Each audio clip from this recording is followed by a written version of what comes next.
আমন্ত্রণ সবাইকে গোলটেবিল অনুষ্ঠানে সঙ্গে আছি ডক্টর তৌহিদুল হক। দর্শক, প্রধানমন্ত্রী শেখ হাসিনার সাম্প্রতিক ভারত সফরে 10টি সমঝোতা স্মারক স্বাক্ষর হয়েছে। এসব সমঝোতার মধ্যে 7টি নতুন, বাকি 3টি নবায়ন করা হয়েছে। তবে তিস্তা সহ অভিন্ন নদীগুলোর পানি বন্টনের কোনো চুক্তি না করা, সীমান্তে বিএসএফ কর্তৃক বাংলাদেশি নাগরিকদের হত্যা বন্ধ না করা, একতরফাভাবে ভারতকে সব সুবিধা প্রদান করে বাংলাদেশের স্বার্থ ব্যাপকভাবে ক্ষুণ্ণ হয়েছে অভিযোগ তুলে ভারতের সঙ্গে হওয়া সব চুক্তি প্রত্যাখ্যান করেছে বিএনপি। দলটির দাবি, রেললাইন চুক্তির মাধ্যমে ভারতকে করিডোর দিয়ে সরকার খাল কেটে কুমির এনেছে, দেশের সার্বভৌমত্বকে ঝুঁকির মধ্যে ফেলেছে। অন্যদিকে প্রধানমন্ত্রী ভারত সফর চমৎকার, ফলপ্রসূ, আন্তরিকতাপূর্ণ ছিল দাবি করে আওয়ামী লীগ বলছে যে দলের নেত্রী প্রধানমন্ত্রী থাকাকালে ভারত সফরে গিয়ে গঙ্গার পানি চুক্তির বিষয়টি ভুলে গিয়েছিলেন।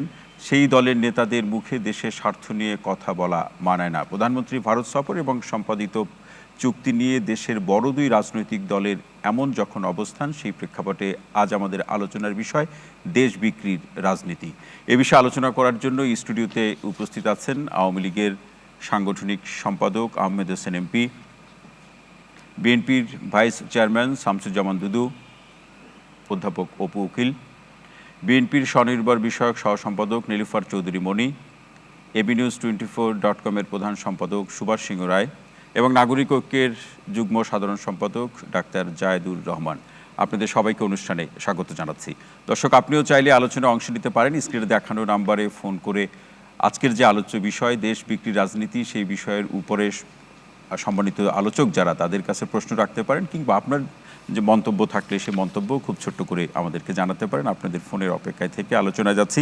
ডাক্তার জায়েদুর রহমান, আপনার কাছে আসতে চাই যে ভারতের সাথে বা যে কোনো দেশের সাথে, যেহেতু ভারতের সাথে চুক্তির বিষয় নিয়ে আমাদের আলোচনা, অর্থনৈতিক প্রয়োজনে, যোগাযোগের প্রয়োজনে সেটি তো চুক্তি তো হবেই, কিন্তু এই যে চুক্তি হলো বা যে সমঝোতা স্মারক হলো, সেটাকে রাজনৈতিক প্রেক্ষাপটে যেভাবে দেখা হচ্ছে, সেটি কি আসলে বাস্তবিক অর্থে যেভাবে দেখা দরকার, এর পরিবর্তে রাজনীতি বেশি হয়ে যাচ্ছে কিনা? ধন্যবাদ আপনাকে। এই ইস্যুটা নিয়ে রাজনীতি হচ্ছে, রাজনীতি হওয়া উচিত, যথেষ্ট পরিমাণ রাজনীতি হওয়া উচিত, কারণ রাজনীতি সবকিছু নির্ধারক, নির্ণায়ক। প্রশ্ন হচ্ছে রাজনীতিটা এখন আমরা সঠিক তথ্য উপাত্ত যুক্তি দিয়ে করছি কিনা। মানে ঢালাওভাবে আপনি বলে দিতে পারেন এটা এই হয়ে গেছে, কিন্তু আবার উল্টো হতে পারে যে আপনি যুক্তি তথ্য উপাত্ত দিয়ে কথা বলছেন। বিরোধীরা, আমরা যারা কথা বলছি, আমরা তথ্য উপাত্ত দিয়ে কথা বলার চেষ্টা করছি।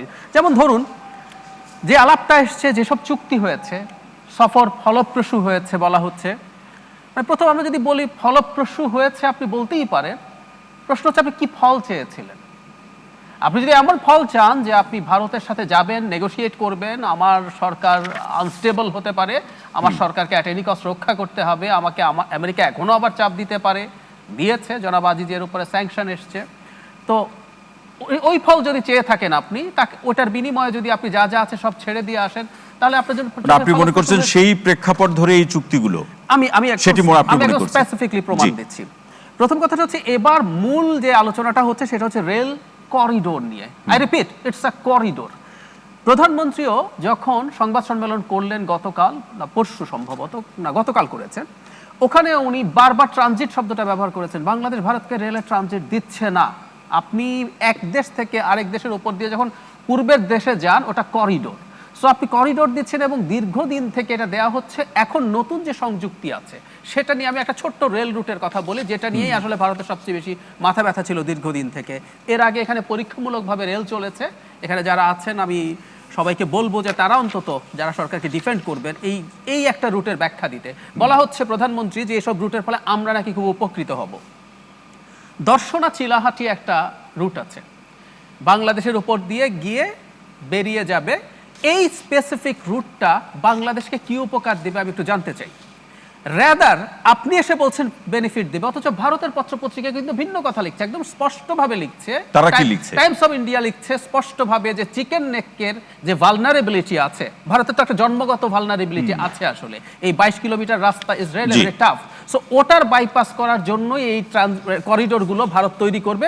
এটা নিয়ে বিরাট একটা রিপোর্ট, এতে বিভিন্ন রুট তৈরি, 861 কিলোমিটার নতুন রেলপথ তৈরি ইত্যাদি নানান পরিকল্পনার কথা ওখানে স্পষ্টভাবে লিখে দেওয়া আছে। আর আমরা এখন এসে বলছি এটা বাংলাদেশিদের জন্য জি, সুবিধা হবে। অসংখ্য ধন্যবাদ ডাক্তার জাহিদুর রহমান। সুভাষ শিকরে আসতে চাই যে আসলে ক্ষমতা পাকাপোক্ত করার জন্য এই চুক্তি, যেটি জাহিদ ভাই বললেন, আপনি কি বলবেন? না, এ কথা তো যুগ যুগ ধরে মানুষ শুনে আসছে, খারাপ বড়ি থোর, থোর বড়ি খারাপ। কিন্তু পৃথিবী যে এগিয়ে গেছে, সভ্যতা যে এগিয়ে গেছে, সেটা বিরোধী রাজনৈতিক শিবির বুঝতে চায় না।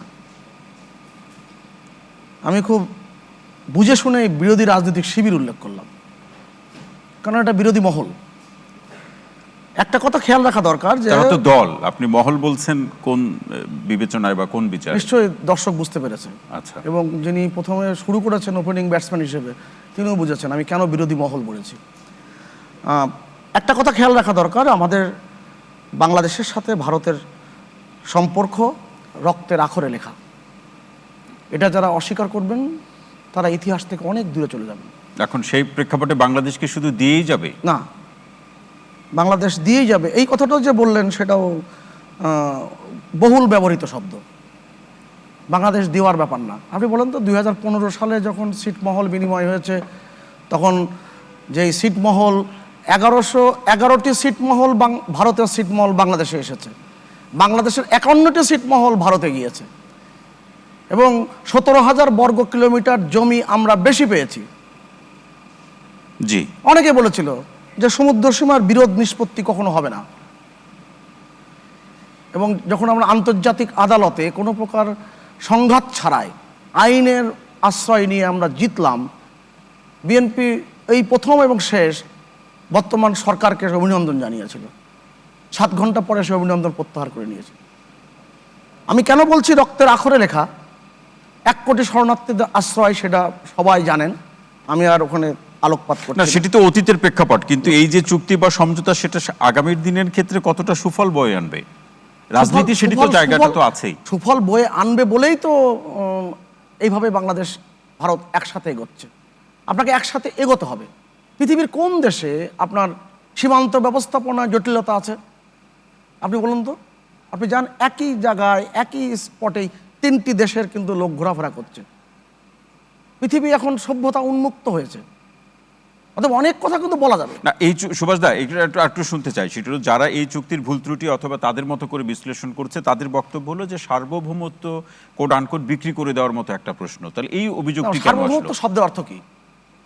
এবং আপনি কিন্তু কথা যদি আমাকে ধরতে চান, ধরতে পারবেন। আপনি বলবেন যে আপনি একদম না, এখানে ধরাধরির প্রশ্ন না, আমি বলি জানার জন্য। জি। তহিদ লক, আপনি যদি বলবেন একদম পিছনে যাবেন না, গেলাম না। কি হয়েছিল কি বাংলাদেশ ভারতের সম্পর্ক নিয়ে?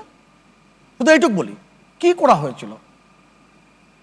এই রাস্তা ব্যবহার করা হয়েছে, এই দেশটাকে, ওই যে করিডোর শব্দ বললেন না, এই রাস্তা জঙ্গিবাদের করিডোর হিসেবে ব্যবহার করা হয়েছে। বর্তমান সরকার সেটা করতে দেয়নি বলেই মাননীয় প্রধানমন্ত্রী মাঝে মাঝে বলেন যে ভারতকে আমরা অনেক দিয়েছি। এই একটা নিরাপত্তার যে বিষয়টি, সীমান্ত ব্যবস্থাপনায় আমরা সহায়তা করেছি, তার বিনিময়ে আমরা কি পেয়েছি? একটু আগে উদাহরণ দিলাম। আমরা এই যে ছিটমহল বিনিময়ে একটা ছোট্ট উদাহরণ দিয়েছি যে আমরা কতটা লাভবান হয়েছি। আমরা লাভবান হয়েছি। আমরা কি লাভবান হয়েছি সেই আলোচনাগুলো আরো নির্দিষ্ট করে আরো পরবর্তী পর্যায়ে শুনবো। সুভাষ সিংহ রায়, অসংখ্য ধন্যবাদ। লিফার চৌধুরী মনি, আমরা লাভবান হয়েছি সেটি সুভাষ সিংহ রায় বলছেন, বা আওয়ামী লীগ বা সরকার, আওয়ামী লীগ নেতারা বা সরকারও বলছে, কিন্তু লাভের অংশটা আপনারা কেন দেখতে পাচ্ছেন না? ধন্যবাদ আপনাকে, যারা শুনছেন আমার শুভেচ্ছা অভিনন্দন। সুভাষ দা তো কত কথা বলে। আজকে লাভ আপনার যখন এই চুক্তি হয় তার 7 ঘন্টার মধ্যে আজকে লালমনিরহাটে একজন সীমান্তে হত্যা করেছে, তো এটা লাভ না? অবশ্যই লাভ। আমার সন্তানদের হত্যা করবে, আবার আমরাই বলবো যে নিশ্চয়ই চোরাচালানি করতে গিয়ে নিশ্চয়ই আমাদের দোষ ছিল। এখানে দাদাদের কোনো দোষ থাকে না। গত 10 বছরে 300 লোক যদি হত্যা করে থাকে, তো 300 লোকে প্রতি মাসে গড়ে 3 জন করে প্রায়। এই যে হত্যা করেছে, আমি হত্যা দিয়েই শুরু করলাম, এটার জবাবটা কোন লাভ দিয়ে দিবে? মানুষের জীবনের উপর কোনো লাভ লস হতে পারে না, এর চেয়ে বড় লস আর কিছু হতে পারে না। সুভাষ দাদের কাছে এটা কিছুই মনে হয় না। সরকার তো বলছে যথাযথ জবাব দিচ্ছে।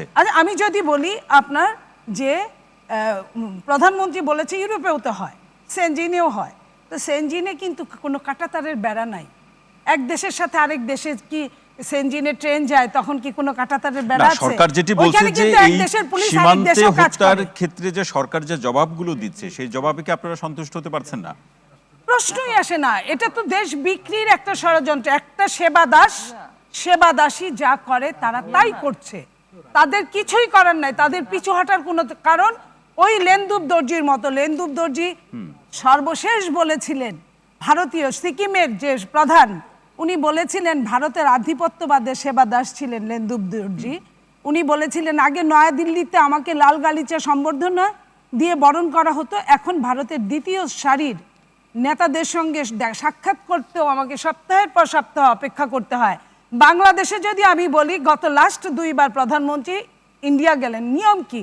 একটা দেশ থেকে আরেকটা দেশে গেলে সেই দেশের প্রধানমন্ত্রী, যদি প্রধানমন্ত্রী যায় প্রধানমন্ত্রী রিসিভ করবে, রাষ্ট্রপতি গেলে রাষ্ট্রপতি রিসিভ করবে। আমরা সারা বিশ্বে এরকমই দেখে আসি। গত 2 বার ওনাকে কে রিসিভ করতে গেছে? একটা প্রতিমন্ত্রী, একটা উপমন্ত্রী পর্যন্ত যায় নাই। বাংলাদেশের যে রাষ্ট্রদূত, সে আসেন গদগদ চিত্তে, সঙ্গে উনাদের যে ভিসা যে সিলমারা কর্মকর্তা আসেন। এই হলো আমাদের লেন্দুব দর্জি।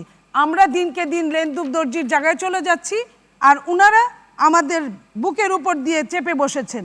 বুকের উপর দিয়ে চেপে বসে শেষে কি করেছেন? আমাদেরকে পড়তে হয়, জানতে হয়, শুনতে হয় ভারতের পত্রিকা পড়ে। বাংলাদেশের পত্রিকায় স্তুতি ছাড়া প্রধানমন্ত্রীকে আর কিছুই থাকে না। ভারতের পত্রিকা পড়ে আমাদের জানতে হয়। আমরা এইটুকু বলতে চাই যে এই যে ইউরোপীয় ইউনিয়নের ফেডারেশনের মতো বাংলাদেশ যে ইউরোপীয় ইউনিয়ন আনলো, সেই ফেডারেশন কি বাংলাদেশে আদৌ আছে? অসংখ্য ধন্যবাদ। অধ্যাপক উপকূল আসতে চাই, যেটা মনিয়াপা শেষ করলেন, যে বাংলাদেশের বুকের উপর চেপে বসেছে ভারত। সংসদ হলে আমি বলতাম যে একটা শব্দের স্পিকার উদ্দেশ্যে বলতাম, এক্সপান্স করুন। এই দাদাগের শব্দটি নীলুফার আপা যেটা বলেছেন, এটাকে এক্সপান্স করা হোক। সাম্প্রদায়িক শব্দ না, আমি বললাম যে পিএম কে যদি টকশোতে বসে নিয়ম শেখানো হয়, মাননীয় প্রধানমন্ত্রীকে নিয়ে যদি নিয়ম শেখানো হয়, তাকে কে প্রোটোকল দিল, কে করলো, তার কাছে খারাপ লেগেছে, তিনি ভালোভাবে বিষয়টি দেখেননি, তাই তিনি ওনাকে বেগম খালেদা জিয়া যখন প্রধানমন্ত্রী হিসেবে গিয়েছিলেন, তাকে কে বরণ করেছিল? আমাদের তো বিল ক্লিনটনকে যখন গিয়েছিল, কে বরণ রিসিভ করেছিল? ভারতীয় প্রোটোকলটা সেটাই, প্যাটার্ন প্রতিমন্ত্রী রিসিভ করেন। কিন্তু আমাদের এই প্রধানমন্ত্রীকেই দিয়েছিল। এখন একবার অন্য কারণে শুনবো, আমরা সকলের আলোচনায় শুনবো। অধ্যাপক উপকূল, আপনি বলুন যে মনে আচ্ছা, আমাকে একটু বলতে দেন, আমি ধৈর্য সহকারে শুনেছি আপনাদের কথা। আচ্ছা, বলছি মানে পিএম কে প্রোটোকল দিল ইন্ডিয়ায়, সেটা নিয়ে ভাববার বিষয় না। বিষয়টা হলো ওইখানে যখন এই ভারতকে, মানে ভারতের লেজুর বৃত্তি করার জন্য, ভারতকে খুশি করানোর জন্য, ভারতের নির্বাচনের পরের দিন বাংলাদেশে শুক্রবার কিন্তু বিএনপির মানে সদস্য সচিব, মহাসচিব মির্জা ফখরুল সাহেব তার দলবল সহ সেই ভারতীয় দূতাবাসের গেটে গিয়ে বসে থাকেন সৌজন্য সাক্ষাৎ করার জন্য, যদিও তালা ঝুলছে। এটা হচ্ছে লেজুর বৃত্তি। বেগম খালেদা জিয়া যখন প্রয়াত ভারতের রাষ্ট্রপতি বাংলাদেশে আসলেন, তিনি যখন তাকে দেখা করবার কোনো রকম স্পেস দিলেন না, তখন সোনারগাঁ হোটেলের লবিতে গিয়ে ঘন্টার পর ঘন্টা বসে থাকলেন কিভাবে একটু সাক্ষাৎ পাওয়া যায়। এবং এটা হচ্ছে লেজুর বৃত্তি। এবং ভারতকে কিভাবে মানে তার কি বলবো, তাদের সঙ্গে সম্পর্কটা ঠিক করবে সেজন্য দালালি। এবং আওয়ামী লীগের বিরুদ্ধেও আছে। যখন জিয়াউর রহমান অবৈধ ক্ষমতা দখল করলেন, তখন পার্লামেন্টে তালপট্টিতে যখন ভারতীয় পতাকা উড়ালো, তখন সেই তালপট্টির যখন ভারত দখলে নেওয়ার মতো একটি উপক্রম হলো, তো পার্লামেন্টে দাঁড়িয়ে যখন বিরোধী দলের সংসদ সদস্যরা তালপট্টির ব্যাপারে কথা বলবে, জিয়াউর রহমানের নির্দেশনা ছিল কেউ ভারতের বিরুদ্ধে কথা বলতে পারবে না। এটা হচ্ছে ভারতকে ম্যানেজ করে অবৈধভাবে ক্ষমতা দখলে রাখার জন্য নমুনা বিএনপির।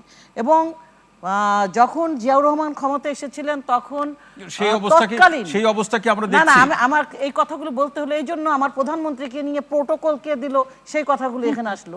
তা আগের প্রধানমন্ত্রীদের কি বিষয়টা ছিল সেটা একটু বলতে হয়। আমি আরেকটা বলে শেষ করছি। ভারতের তৎকালীন প্রধানমন্ত্রী মুরারজি দেশাই বাংলাদেশে আসবেন জিয়াউর রহমান ক্ষমতায়। বাংলাদেশে ঢাকা শহরের সমস্ত জায়গায় তখনও সে আরবিতে লেখা বিলবোর্ডগুলো ঝুলছিল। উনি আসবেন বলে ঢাকা শহরের সমস্ত আরবিতে লেখা বিলবোর্ডগুলো সরিয়ে ফেলা হয়েছিল ওনাকে খুশি করবার জন্য, উনি আরবি লেখা যেন না দেখেন। এটা হচ্ছে তৎকাল জিয়াউর রহমানের ভারতের প্রতি আনুগত্য। তো এই আওয়ামী লীগ সরকার, মাননীয় প্রধানমন্ত্রী, তিনি বঙ্গবন্ধুর যে পররাষ্ট্রনীতি সেই নীতির উপর দাঁড়িয়েই ভারতকে বিবেচনায় রাখেন। ভারত শুধু না, দক্ষিণ এশিয়ার প্রত্যেকটি প্রতিবেশী রাষ্ট্রের সঙ্গেই যে সম্পর্ক ভারতের সঙ্গে যদিও অসংখ্য ধন্যবাদ ঐতিহাসিকভাবে অধ্যাপক রক্তের উকিল, বলেন, অসংখ্য আমি কি সাংস্কৃতিক একটা লাইন অসংখ্য যোগ ধন্যবাদ। করতে পারি? আলোচনা শুনবো মাননীয় শামসুজ্জামান অ্যাঙ্কার, আমি কি দুদু ভাই। একটা লাইন জি, যোগ করতে পারি? একেবারে এক লাইনে আমি শুরু এক করে লাইনে যদি বলি, দক্ষিণ এশিয়া যে বলে এই যে ট্রানজিটার করিডোর, তাহলে নেপাল থেকে বাংলাদেশের বুড়িমারি থেকে নেপাল 15 কিলো দূরে, নেপালের যখন ওখানে যাওয়া ভারতের উপর দিয়ে, সেটা কেন ভারত দেয় নাই? জি। এবং এখন পর্যন্ত অসংখ্য ধন্যবাদ। অন্য দেশের আমরা সাথে একটু সংযোগ আছে, শুনি। এটা করিডোর আমরা ছাড়া শামসুজ্জামান দুদু ভাইয়ের আলোচনা শুনবো। ভারত শামসুজ্জামান দেয় দুদু ভাই, নাই, এই জন্য আমি আমাকে- প্রশ্নটি রাখছি আপনার কাছে, নিশ্চয়ই আপনার আমি মনোযোগ আকর্ষণ করতে যাচ্ছি। সেটা হলো চুক্তি যখন দেশ বিক্রির অভিযোগে সমালোচিত, চুক্তি হলো কিন্তু সেটি আবার দেশ বিক্রির অভিযোগে যখন সমালোচিত হয়, কি বক্তব্য আছে আপনার? জি, আপনাকে ধন্যবাদ। আমার বেশ কয়েকজন বিজ্ঞ আলোচক এখানে আছেন, তাদেরকে শুভেচ্ছা, এবং যারা রাত জেগে আমাদের এই অনুষ্ঠান দেখছেন তাদেরকে অভিনন্দন। দেশ তো আসলে নাই। এখন যে দেশটা আছে, আমাদের যে সম্পদ যেগুলো, যেমন বন্দর, এটা অলরেডি আমাদের হাতছাড়া হয়ে গেছে, এইগুলো আমাদের কাছে এখন নাই। এই সব দেওয়ার আগে সরকারের পক্ষ থেকে বলা হয়েছিল, এই বন্দর টন্দরগুলো দেওয়ার আগে, যে এটা সিঙ্গাপুরের মতো আমাদের ইনকাম বাড়বে। তো পরবর্তীতে আবার আমাদের এখনও উনি আছে মশিউর রহমান সাহেব, আমাদের খুলনার লোক, ডক্টর মশিউর রহমান, যিনি জনতার মঞ্চ বানিয়ে তছনছ করে ফেলেছিলেন সংবিধানকে, যার ফাঁসি হওয়া উচিত ছিল পরবর্তীতে। তিনি আমাদেরকে শুনিয়েছিলেন, বন্ধুর কাছে টাকা চাওয়া কি ভদ্রতা? তার মানে আমি সব দিয়ে দেবো উজাড় করে, এবং এটা প্রধানমন্ত্রী বলেছেন। এই জন্য আমি তাকে ধন্যবাদ দিই যে তিনি এমন কিছু তিনি দিয়েছেন, এই যে সৎসাহসটা, তার জন্য আমি ধন্যবাদ দিই। এমন কিছু দিয়েছে, কিন্তু কি দিয়েছে আমি ঠিক জানি না, তিনিও ব্যাখ্যা দেননি। অর্থাৎ ভারত আজন্ম তাকে মনে রাখবে, মনে রাখছে 7 জানুয়ারি। তো বাংলাদেশ স্বাধীনতা অর্জন করেছে গণতন্ত্রের জন্য, স্বাধীনতা অর্জন করেছে মানুষের অধিকারের জন্য। এটা নাই তো এখন। তো বাংলাদেশ থাকলো বোঝায়, বাংলাদেশ বলতে যেটা এখন বোঝায়, এখানে কোনো ভোটার তার পছন্দের প্রার্থীকে নির্বাচন করার ক্ষমতা রাখে না। কিন্তু সরকার তো বলছে তারা জনসমর্থন নিয়েই ক্ষমতায় আছে, সরকারের বক্তব্য। তারা ভারতের সমর্থনে আছে। যেটা ওই পক্ষ থেকে বলার চেষ্টা করা হলো যে বিএনপি হচ্ছে ভারতের সমর্থন আদায়ের জন্যে উঠে পড়ে লেগেছে। এমনিতে আওয়ামী লীগ ঘরানার রাজনীতিবিদরা রূপকথায় বিশ্বাসী করে। একবার মুজিববাদ, বিশ্বে এলো নতুনবাদ, মুজিববাদ মুজিববাদ, এখন আর মুজিববাদের কথা বলে না। সমাজতন্ত্র সংবিধানে লিখে রেখেছে, সংবিধান রাখলো রাষ্ট্র চলছে পুঁজিবাদের উপরে। জি, এগুলো হচ্ছে মজ্জাগত একটা অভ্যাস। তারা যা বলে তা তারা করে না, তারা যা করে তা কখনো বলে না। অর্থাৎ বাংলাদেশের বিরোধী দল হিসাবে গণতন্ত্র কথা বলতে বলতে এত চমৎকার এবং সুন্দরভাবে মুখে ফেনা তুলে ফেলা অন্য কোনো দল এটা পারে না। আর ক্ষমতায় গেলে গণতন্ত্র কি করে মাটি চাপা দিতে হয়, একমাত্র আওয়ামী লীগই সেটা প্রমাণ। শামসুজ্জামান দুদু ভাই, অসংখ্য ধন্যবাদ। আহমেদ হোসেন এমপি, আহমেদ ভাই আসতে চাই যে এখানে দুদু ভাই যেটা শেষ করলেন, যে ভারতের সমর্থনে আওয়ামী লীগ ক্ষমতায় আছে। ধন্যবাদ। ভারতের সমর্থন ভোট দিতে আসে নাই, ভারতের সাথে আমাদের বন্ধুত্ব আছে, এটা ঐতিহাসিক বন্ধুত্ব। 71-এর যুদ্ধে ভারত আমাদের পক্ষে ছিল, এটাকে অস্বীকার করার জো আছে? দুদুভাইও যুদ্ধে গিয়েছেন, তখন ভারত আমাদের পক্ষে ছিল। ভারত সাথে না থাকলে সেই যুদ্ধে আমার বাংলাদেশের জন্ম হতো না, বা কঠিনই হতো। আন্তর্জাতিক রাজনীতির যে মেরুকরণ ছিল, তখন ভারত রাশা পক্ষে ছিল, এবং last 13 December Soviet union veto না দিলে 16 ডিসেম্বর আসতো না, তাহলে আজকের বাংলাদেশ হতো না। আজকের বাংলাদেশ না হলে আজকের এই টেলিভিশন আপনার হতো না, আপনার টক শো এটা হতো না, দুদুভাইও এই টক শো এসে কথা বলতে পারতেন না। সেই ঐতিহাসিক ঋণ কি এখন ক্ষমতামুখী? ঐতিহাসিক ঋণ নয়, এটা কৃতজ্ঞতা থাকবে। ঋণ এক জিনিস আর কৃতজ্ঞতা এক জিনিস। আপনি আমাকে সাহায্য করেছিলেন বিপদে, আমি আপনাকে প্রতি কৃতজ্ঞতা দেখাবো না, তার অর্থ এই নয় যে আপনার কাছে আমি বিক্রি হয়ে যাব, বাংলাদেশ আপনার কাছে বিক্রি করে দেব। তাই হতো 2 মাস কি 3 মাসের মাথায় ইন্ডিয়ান আর্মিকে ফিরে যেতে হয়েছে। এখন পর্যন্ত জার্মানে রাশিয়ান ফোর্স আছে, ভিয়েতনাম নয়, অন্যান্য দেশ, দক্ষিণ কোরিয়াতে এখনও আমেরিকান ফোর্স আছে, বাট বাংলাদেশে কিন্তু ইন্ডিয়ান আর্মি অবস্থান করতে পারে নাই। বঙ্গবন্ধু যখন গেলেন, ইন্দিরা গান্ধীর সাথে বসলেন, বললেন যে আমার স্বাধীন বাংলাদেশের মাটি থেকে আপনার ফোর্স, ইন্ডিয়ান ফোর্স কখন উড্র করবেন? কিন্তু এখন যা হচ্ছে বা এখন সমঝোতা কি বা হচ্ছে? চুক্তি বা সম্পর্ক এখন বা কিছুই বন্ধুত্বের হচ্ছে না। ঝালাই, সেটি তো বিরোধী অবস্থানে থাকা বর্তমানে আসতে রাজনৈতিক চান? দলগুলো তো ভালোভাবে দেখছে না। বর্তমানে আসতে চান? হ্যাঁ, বিএনপির জন্ম হলো তো, গঠন প্রক্রিয়াটাই হলো অ্যান্টি ইন্ডিয়ান। ভুটান নয়, সিকিম নয়, এ আমার বাংলাদেশ, এই স্লোগান তো আমরা শুনেছি ক্যাম্পাসে। এখন যদিও এই স্লোগানটা তারা দেয় না।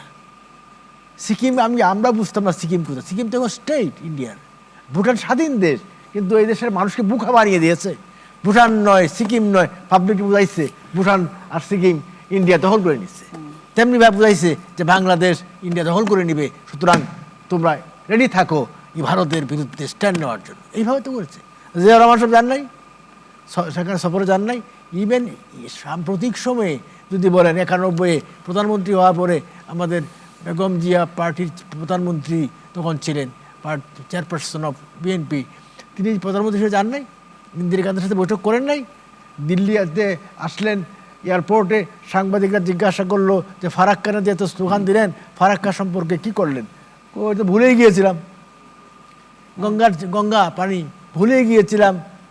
আপনি বলেন এই পর্যন্ত ক্ষমতায় জিয়াউর রহমান সামরিক শাসক, তারপরে ধরেন বা সাত্তার সাহেব আসলেন, তারপরে বেগম জি আসলেন, তারপর আবার বেগম জি আসলেন, তো এই 4টা ক্ষমতায় ধরে নেন। হ্যাঁ, এরশাদ তো আসছি, আমি বিএনপিকে বলতেছি। তাই 4বারের ক্ষমতায় যদি এসে থাকেন, তাহলে এই বাংলাদেশের সাথে ভারতের যে দ্বিপাক্ষিক সমস্যাগুলো ছিল, একটাও কি তারা সমাধান করতে পেরেছেন? একটা চুক্তি করতে পেরেছেন? আপনি বলেন, come to the main point, Ganga চুক্তি কে করেছে? It is our beloved leader prime minister Sheikh হাসিনার নেতৃত্বে হয়েছে। সীমান্ত চুক্তি বঙ্গবন্ধু পার্লামেন্টে পাশ করে গেছিলেন, বাট ইন্ডিয়ান পার্লামেন্টে পাশ হয় নাই। বাট এই চুক্তি সম্পাদিত হয়েছে কার আমলে, কার নেতৃত্বে? কিন্তু তাতে তো সীমান্ত হত্যার চিত্রে কি কোনো পরিবর্তন আমি এসেছে? সেটা পরে আসেন, জি, হত্যাকাণ্ড তো পরে আসে, এটা পরের বিষয়। আমি বলছি চুক্তি, পাক্ষিক চুক্তি।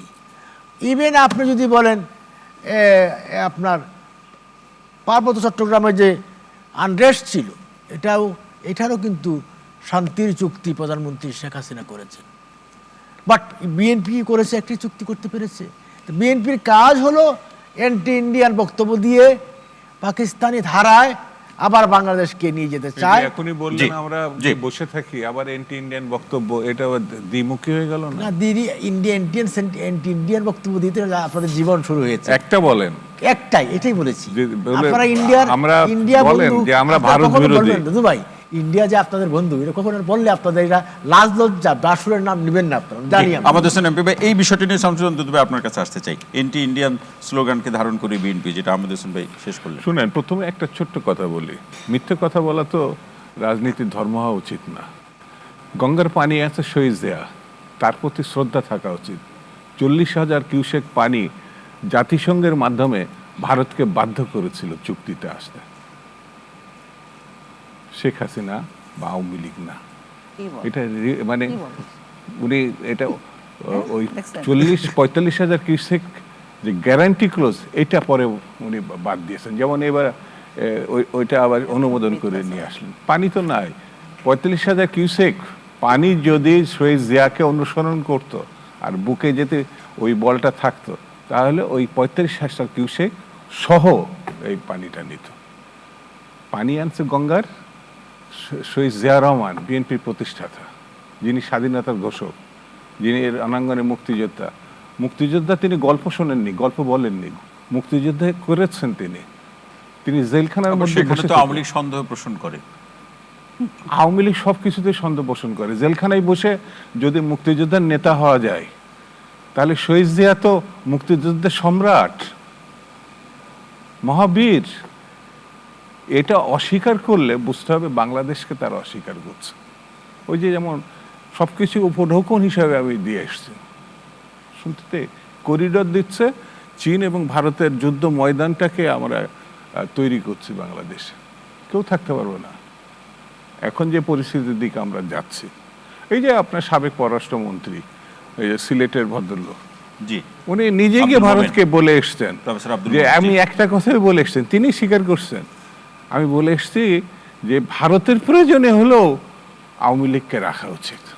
এটা তো আমার কথা না, তাদের পররাষ্ট্রমন্ত্রীর কথা, সাবেক পররাষ্ট্রমন্ত্রীর কথা। তা আমি যে কথাটা এখন আপনাকে বলি যে ভারত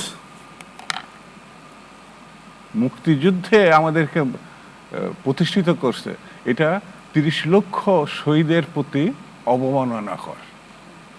যখন আমরা বিজয়ের দ্বার প্রান্তে, তখন এই বিজয়কে আত্মসাৎ করার জন্য তারা তড়িঘড়ি করে এই যুদ্ধ শেষ করছে। এই দাবি যদি করি, আমাদের ছেলেরা যুদ্ধ করছে, লুঙ্গি পরা দিয়ে, হাফ প্যান্ট পরা দিয়ে শুরু করেছিল, তখন কিন্তু তারা এসে লড়াই করে নাই। লড়াই যখন বিজয়ের দ্বার প্রান্তে, তখন এসছে। জি। এমনকি আমার কোনো কমান্ডারকে চেয়ার পর্যন্ত দেওয়া হয়নি। এবং ভারত এখনো পর্যন্ত 16ই ডিসেম্বরে বাংলাদেশের স্বাধীনতা দিবস পালন করে না। তারা মুক্তিযুদ্ধে জি, অসংখ্য তারা ধন্যবাদ, সুভাষ বিজয় লাভ, তারা বিজয়ী জি, হয়েছে, এটা শমসুদ্দিন পালন দুদু ভাই, করে। অসংখ্য ধন্যবাদ। সুভাষ সিংহ রায়। আসলে শামসুজ্জামান দুদু ভাই হচ্ছে বেশ এক ধরনের ভয়ঙ্কর বক্তা এবং খুব ঠান্ডা মাথায় কঠিন কঠিন শব্দ উচ্চারণে বাক বিস্তারে বেশ পটু ব্যক্তি। অনেকে আমাকে বলেছে যে তুমি দুদু ভাইকে অনুসরণ করবা, ঠান্ডা মাথায় কঠিন কথা বলবো, আবার কেউ আড়ালে বলেছে খারাপ কথা বলবা। তা আমি কোনোটাই করতে পারছি না। আমি আপনাকে একটা কথা বলি, বাংলাদেশের মুক্তিযুদ্ধে যারা লড়াই করেছিলেন, এদেরকে ট্রেনিং হয়েছিল কোথায়? প্রশ্নটা যখন আমি করি, নিশ্চয়ই উত্তর দর্শকদের জানা। এবং 1971 সালে 25শে মার্চের রাত্রে, গভীর রাত্রে যখন বঙ্গবন্ধু স্বাধীনতার ঘোষণা করেন, জি, তার পরপরই আমাদের প্রথম সরকার যে 17ই এপ্রিল গঠিত হলো এবং 10ই এপ্রিল গঠিত, 17ই এপ্রিল শপথ নিল, এর পরের প্রেক্ষাপটটা কি? যুদ্ধ কিভাবে হয়েছিল? একেবারে এমনি এমনি হয়ে গিয়েছিল। অতএব এই ইতিহাসগুলো যদি এখন নতুন করে কেউ লিখতে চায়, না, সেটা ভিন্ন আলোচনা। মুক্তিযুদ্ধে শহীদ জিয়াউর রহমানের যে অংশগ্রহণ, তার নেতৃত্বকে আপনারা বিতর্কিত বা সংশয় পোষণ করছেন কেন? এই বিষয়গুলো এখন আজকের এই বিতর্কের মধ্যে যদি আপনি আনতে চান, আনতে পারবেন। আপনি জোর করে নিয়ে আসতে আনতে পারবেন। যেহেতু প্রশ্ন বা আমি অভিযোগ আপনাকে বা কথা বলি, আলোচনা এসেছে, আমরা আলোচনা এই করতে যে পারি। ডক্টর জাহিদুর রহমান পণ্ডিত ব্যক্তি, ডাক্তার, পণ্ডিত, গবেষক, সব কিছুই বেশ কঠিন কঠিন শব্দ ব্যবহার করেন, অনেক কথা আমার মাথার মধ্যে যায়। তা আমি যদি একটা কথা প্রশ্ন না, করি, আপনি তো নিশ্চয়ই একেবারে কম আমি আপনাকে একটা কথা সহজ বলি, শব্দ ব্যবহার করেন না, আপনার শব্দ কঠিন আপনি আছে। একটা খেয়াল করে দেখেন তো, এই যে সীমান্তে হত্যাকাণ্ড, এই সীমান্তে জি। হত্যাকাণ্ড, সুভাষ দা, এই আলোচনাটি আমরা বিরতির পরে শুনবো। এই আলোচনার সাথে আমি এই প্রশ্নটি রেখে যাই যে বিএনপি, যেটি দুদুভাই এবং মনিয়াপ্পা বললেন যে বিএনপির সময় যে সফলতা, ভারতের সাথে বাংলাদেশের প্রসঙ্গ বা বাংলাদেশের প্রসঙ্গে, সেই সফলতাগুলোকে আপনারা যে ছোট করে দেখছেন বা আলোচনা করেন, তাতে কি রাজনৈতিক সমঝোতা বা এই আমি পরিস্থিতি আপনার বদল শেষ হবে কথা কিনা? বলি, শেষ এটি কথা না, এটি বলি। প্রশ্ন, এটি প্রশ্ন আপনার কাছে রেখে গেলাম। এভাবে সালের রেশ থাকবে না। 77 সালে জিয়াউর জি, রহমানের একটি সুভাষ দা, সাক্ষাৎকার, প্লিজ সুভাষ দা, দৈনিক বিরতিতে ভারতের দ্য যেতেই হিন্দু হবে। পত্রিকায় লম্বা ছাপা হয়েছিল। এই প্রশ্নটি আপনার কাছে শুনবো বিরতি থেকে, প্রশ্নের আলোচনা শুনবো বিরতি থেকে ফিরে এসে। প্রিয় দর্শক, আপনারা দেখছেন আরটিভির বিশেষ আলোচনা অনুষ্ঠান গোল টেবিল। নিচ্ছে ছোট্ট বিরতি, সঙ্গেই থাকুন।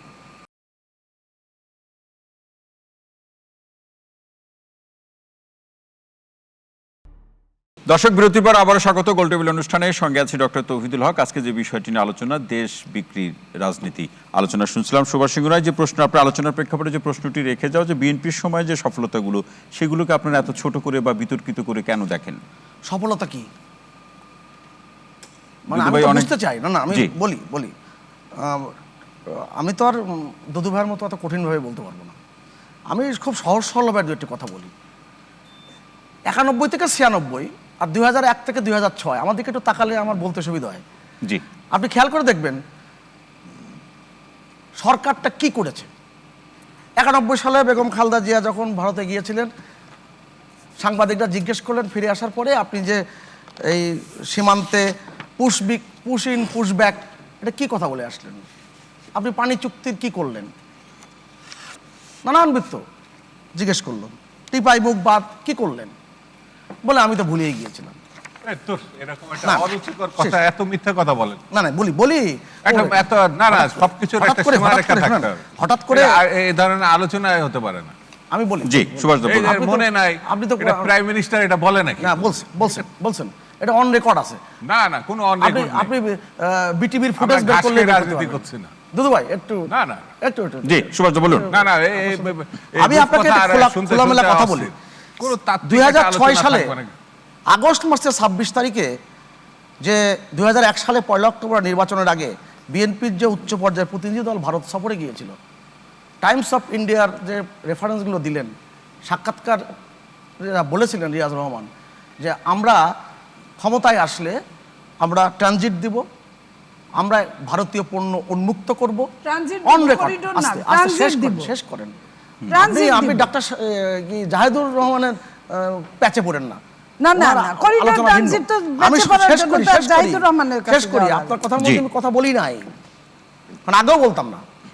আমি অবাক লাগে যখন মার্কিন যুক্তরাষ্ট্রের একটি প্রতিবেদন একাধিকবার এসেছে যে বাংলাদেশের ভিতরে জঙ্গিদের প্রশিক্ষণ দেওয়া হচ্ছে, অভয়ারণ্যে পরিণত করা হয়েছে। 10টা কষ্টের কথা আমরা জানি, কত ট্রাক যে চলে গেছে এটা সবাই জানে। এই বাংলাদেশে বিএনপি সরকারের সময় পারভেজ মোশাররফের সাথে অনুপ চেটিয়ার বৈঠক করিয়ে দেওয়া হয়েছে। এখন কথা বিস্তৃত করলে অনেক কথাগুলো বেরিয়ে আসবে। সার্বভৌমত্ব কারে বলে? নতজানু পররাষ্ট্রনীতি কাকে বলে? বাস্তবতাটা সেখানেই। দুদু ভাই বললেন সম্মানিত ব্যক্তি, এখন ছাত্র জীবন থেকেই তাকে খুব সম্মান করি এবং তার নেতৃত্ব মানি। আমি আপনাকে একটা কথা বলা বলি, বঙ্গবন্ধু যে 44,000 কিউসিক পানি এনেছিলেন, সেই 44,000 কিউসিক পানি ছিল কত হাজার কিউসিক পানির ভিতরে? 55,000 কিউসিক পানির ভিতরে। এবং এটা একটা অনন্য সাধারণ চুক্তি ছিল। 77 সালে বিএম আব্বাস যখন গেলেন ভারত জিয়াউর রহমানের নির্দেশে, সেখানে চুক্তিটা হয়ে আসে 20,000 কিউসিক পানি। আমি অন রেকর্ড বিএম আব্বাসের বইয়ের থেকে আপনাকে দেখাতে পারবো। জি অতএব দেখান, এই থাকলে কথাগুলো দেখান, একটু দেখান। হ্যাঁ দেখাবো, আমি দেখাবো অবশ্যই দেখান। দেখাবো। আজকে তো শেষ না, আর একদিন হলে আমি একদিন দেখাবো। বই আমি ওইটা আনিনি, বিএম আব্বাসের। আমি যখন একটা কথা- বলবেন অন বুক, তখন ওইটা নিয়ে আসবেন। আচ্ছা, এখন প্রশ্ন থেকে যায় সীমান্তে হত্যা। বিএনপির শাসনামল থেকে এটা নিয়ে আমরা একটু পরে আপনার আলোচনা শুনবো, একটু পরে শুনছি। সুভাষ সিং রায়, অসংখ্য ধন্যবাদ। নীলুফার চৌধুরী মনি। শোনেন, সুভাষদা যা বললো তার শেষ লাইন থেকে যদি শুরু করি, তাহলে ফারাক্কা যখন তারা চালু করলো তখন 72 সালে 7 দিনের টাইম নিয়েছিল ভারত। বলেছিল অন টেস্ট, আমরা 7 দিনের জন্য টেস্ট করব, টেস্ট কেস। 7 দিনের টেস্ট কেস, আজকে 51 বছর। উনারা টানা 20 বছর থাকলো। আচ্ছা ঠিক আছে, আমরা ভুলে গেছি, এই করেছি ওই করেছি। উনাদের যে যখন দীপুমণি পররাষ্ট্রমন্ত্রী, দীপুমণি বারবার করে বলছিলেন বিকালবেলা দিল্লিতে প্রোগ্রাম, বারবার বলছিলেন তিস্তা নিয়ে কথা হবে, তিস্তা নিয়ে কথা হবে।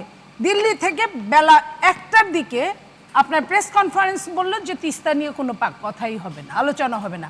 তার আগে কিন্তু বাংলাদেশে কিন্তু উনি বারবার করে আপনার প্রেস কনফারেন্সে বলছিলেন যে আমরা তিস্তাকে লক্ষ্য করে যাচ্ছি। তারপর যখন মমতা ব্যানার্জি ওইখানে টাচ করলেন, দিল্লি কিন্তু তখন প্রেস কনফারেন্স করলেন। দিল্লির প্রেস কনফারেন্স শুনে বাংলাদেশের মানুষ চিন্তা করে যে কি হচ্ছে। এখনো আজকেও যে অবস্থাটা, এখনো কিন্তু সমস্ত ভারতের পত্রিকা পড়ে আমাদের জানতে হচ্ছে আমাদের দেশে কি হচ্ছে। এই কৃতদাসের হাসির মতো এই কৃতদাসের দেশ বাংলাদেশের প্রধানমন্ত্রী ভারতের গণমাধ্যম পড়ে জানতে হচ্ছে কেন?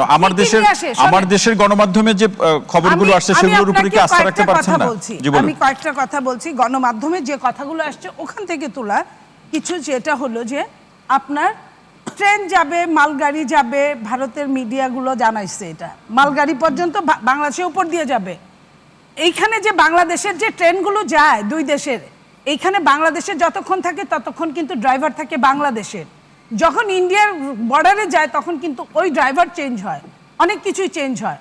তার মানে কি একটা সিস্টেমে থাকে। কিন্তু এখন যে ট্রেনগুলো আসবে সেগুলো কিন্তু তাদের মালবাহিনী আসবে, তাদের লোক নিয়ে আসবে। ভয়ের জায়গাটা কোথায়? ভয়টা পাচ্ছেন কোথায়? এখানে ভয়ের জায়গাটা শুনেন, আমি যদি বলি, একটা প্রমাণ যদি দেই, ফেনী নদীর উপর দিয়ে কয়েকশো কোটি টাকা খরচ করে ফেনী ব্রিজ, ফেনী ত্রিপুরা সড়ক তৈরি করে দেওয়া হলো। এটা কিন্তু আমরা তৈরি করে দিলাম। বলতে পারেন এই রুটে আন্তর্দেশীয় ট্রাক চলবে, কিন্তু চলেই না। তাহলে কিসের জন্য? এই যে তাদের সামরিক সুবিধা। ওই যে 10 ট্রাক বললো না, শত্রু মানে আমার বন্ধু। আমি যদি আমার প্রতিবেশী বা যেই হোক, তারা যদি নিজেরা সমস্যার মধ্যে থাকে আমার দিকে কিন্তু তাকাবে না। তারা তাদের 7 সিস্টার নিয়ে এতদিন দৌড়াদৌড়ি করতো, কিন্তু এখন কি হয়েছে? 7 সিস্টারকে ডাবল মানে সব কিছুতে উগরায় দেওয়ার জন্য কম পয়সা দিয়ে 200 টাকা দিয়ে এক সিস্টার থেকে আরেক সিস্টারে যাওয়ার জন্য বাংলাদেশকে ইউজ করবে। শুধু তাই না, আপনার সেইখানে সামরিক যে তাদের সামরিক নিরাপত্তা, তাদের অর্থনৈতিক নিরাপত্তা, তাদের আন্তর্দেশীয় নিরাপত্তা সবকিছু ঠিক থাকবে। আমার কথা হলো, যদি দক্ষিণ এশিয়ারই যদি ভবিষ্যৎ হয় যে এটা বেটার ট্রানজিট, তাহলে অন্য দেশগুলা, চীন কেন নাই এখানে? এখানে কেন সিকিম নাই? এখানে কেন আপনার সিকিম তো থাকবেই না, ওটা ভারত। এখানে কেন ওই যে বললো যে কতক্ষণ আগে ভুটান নাই? এখানে কেন নেপাল নাই? এখানে কেন আপনার অন্য আর যারা আছে তারা নাই? দক্ষিণ এশিয়া যদি হয়, তাহলে আপনি শুধুমাত্র ভারতের ট্রেন বাংলাদেশের উপর দিয়ে গিয়ে ভারতের আরেকটা স্টেটে যাওয়ার জন্য কি আমি ধন্যবাদ। অধ্যাপক বকুল আসতে চাই যে ভয়ের অনেকগুলো জায়গা আছে, ভয়ের অনেক জায়গার কথা বলছেন আপনি। অধ্যাপক বকুল, এই চুক্তিতে ভারতের ওপর দিয়ে যে নেপাল ভুটান থেকে যে বিদ্যুৎ আসবে, গ্রিড ব্যবহার করা হবে, এটা কিভাবে হবে, কোন চুক্তিতে পড়ে এটা বলেন। পরবর্তীতে জিজ্ঞাসা অধ্যাপক বকুল বলুন। আপনি তুলেন, অধ্যাপক বকুল আপনি বলুন।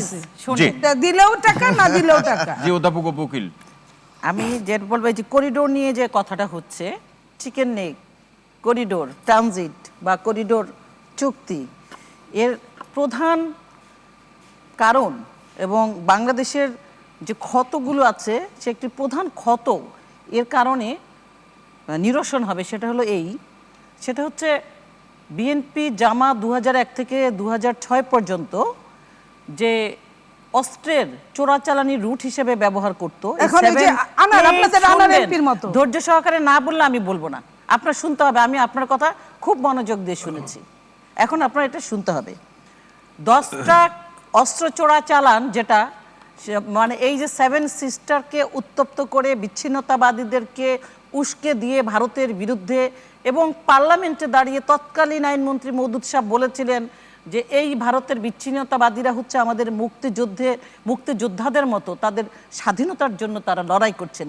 সেই স্বাধীনতাকামী এই ভারতের বিচ্ছিন্নতাবাদীদেরকে অস্ত্র চোরাচালানির জন্য দাউদ ইব্রাহিমের সাথে দুবাইতে বসে সিটিং দিয়ে, আমার কথা না, তৎকালীন জাতীয় পত্রিকার কথা দিয়ে, এই যে 10 ট্রাক অস্ত্র ঢুকছিল এরকম আরো, এটা তো ধরা পড়েছে 10 ট্রাক, কিন্তু হাজার হাজার ট্রাক এরকম গিয়েছে। এবং সেই রুটটা ব্যবহার করেছে কোনটা? এই করিডোর। এই ভারতের বাংলাদেশের সঙ্গে ভারতের 4097 কিলোমিটার স্থল বন্দর রয়েছে। এই বন্দরগুলো দিয়ে যে চোরাই কারবারিগুলো করেছে বিএনপি জামাত, এবং বাংলাদেশকে একটি জঙ্গি রাষ্ট্র করেছিল, পার্বত্য চট্টগ্রামকে অশান্ত করেছিল, আগামীদের জন্য যেন এটা না হতে পারে। এটাই হচ্ছে প্রথম, যে বাংলাদেশকে নিরাপত্তা দেওয়া, সার্বভৌমত্ব, জাতীয় নিরাপত্তার সাথে এটি দিতে হবে। তারপরে পণ্য বলেন বা ভারতের যে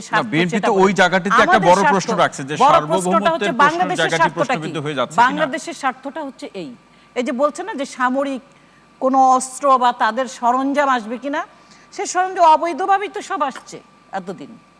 এতদিন তো অবৈধভাবেই বেচাকেনা হয়েছে, সেটা যেন আর না হয় ভবিষ্যতে, এটাই মূল টার্গেট। বাংলাদেশের মানচিত্রটা পাল্টে দিয়েছে আওয়ামী লীগ সরকার, মাননীয় প্রধানমন্ত্রী, অস্বীকার করবার কোনো জো নাই। যে মানচিত্র জাতির পিতা বঙ্গবন্ধু যে বানিয়েছিলেন, সেখানে আরও যা সমুদ্র সীমা, স্থল সীমা ভারতের সংযুক্ত করেছে, নিয়ে এসেছে।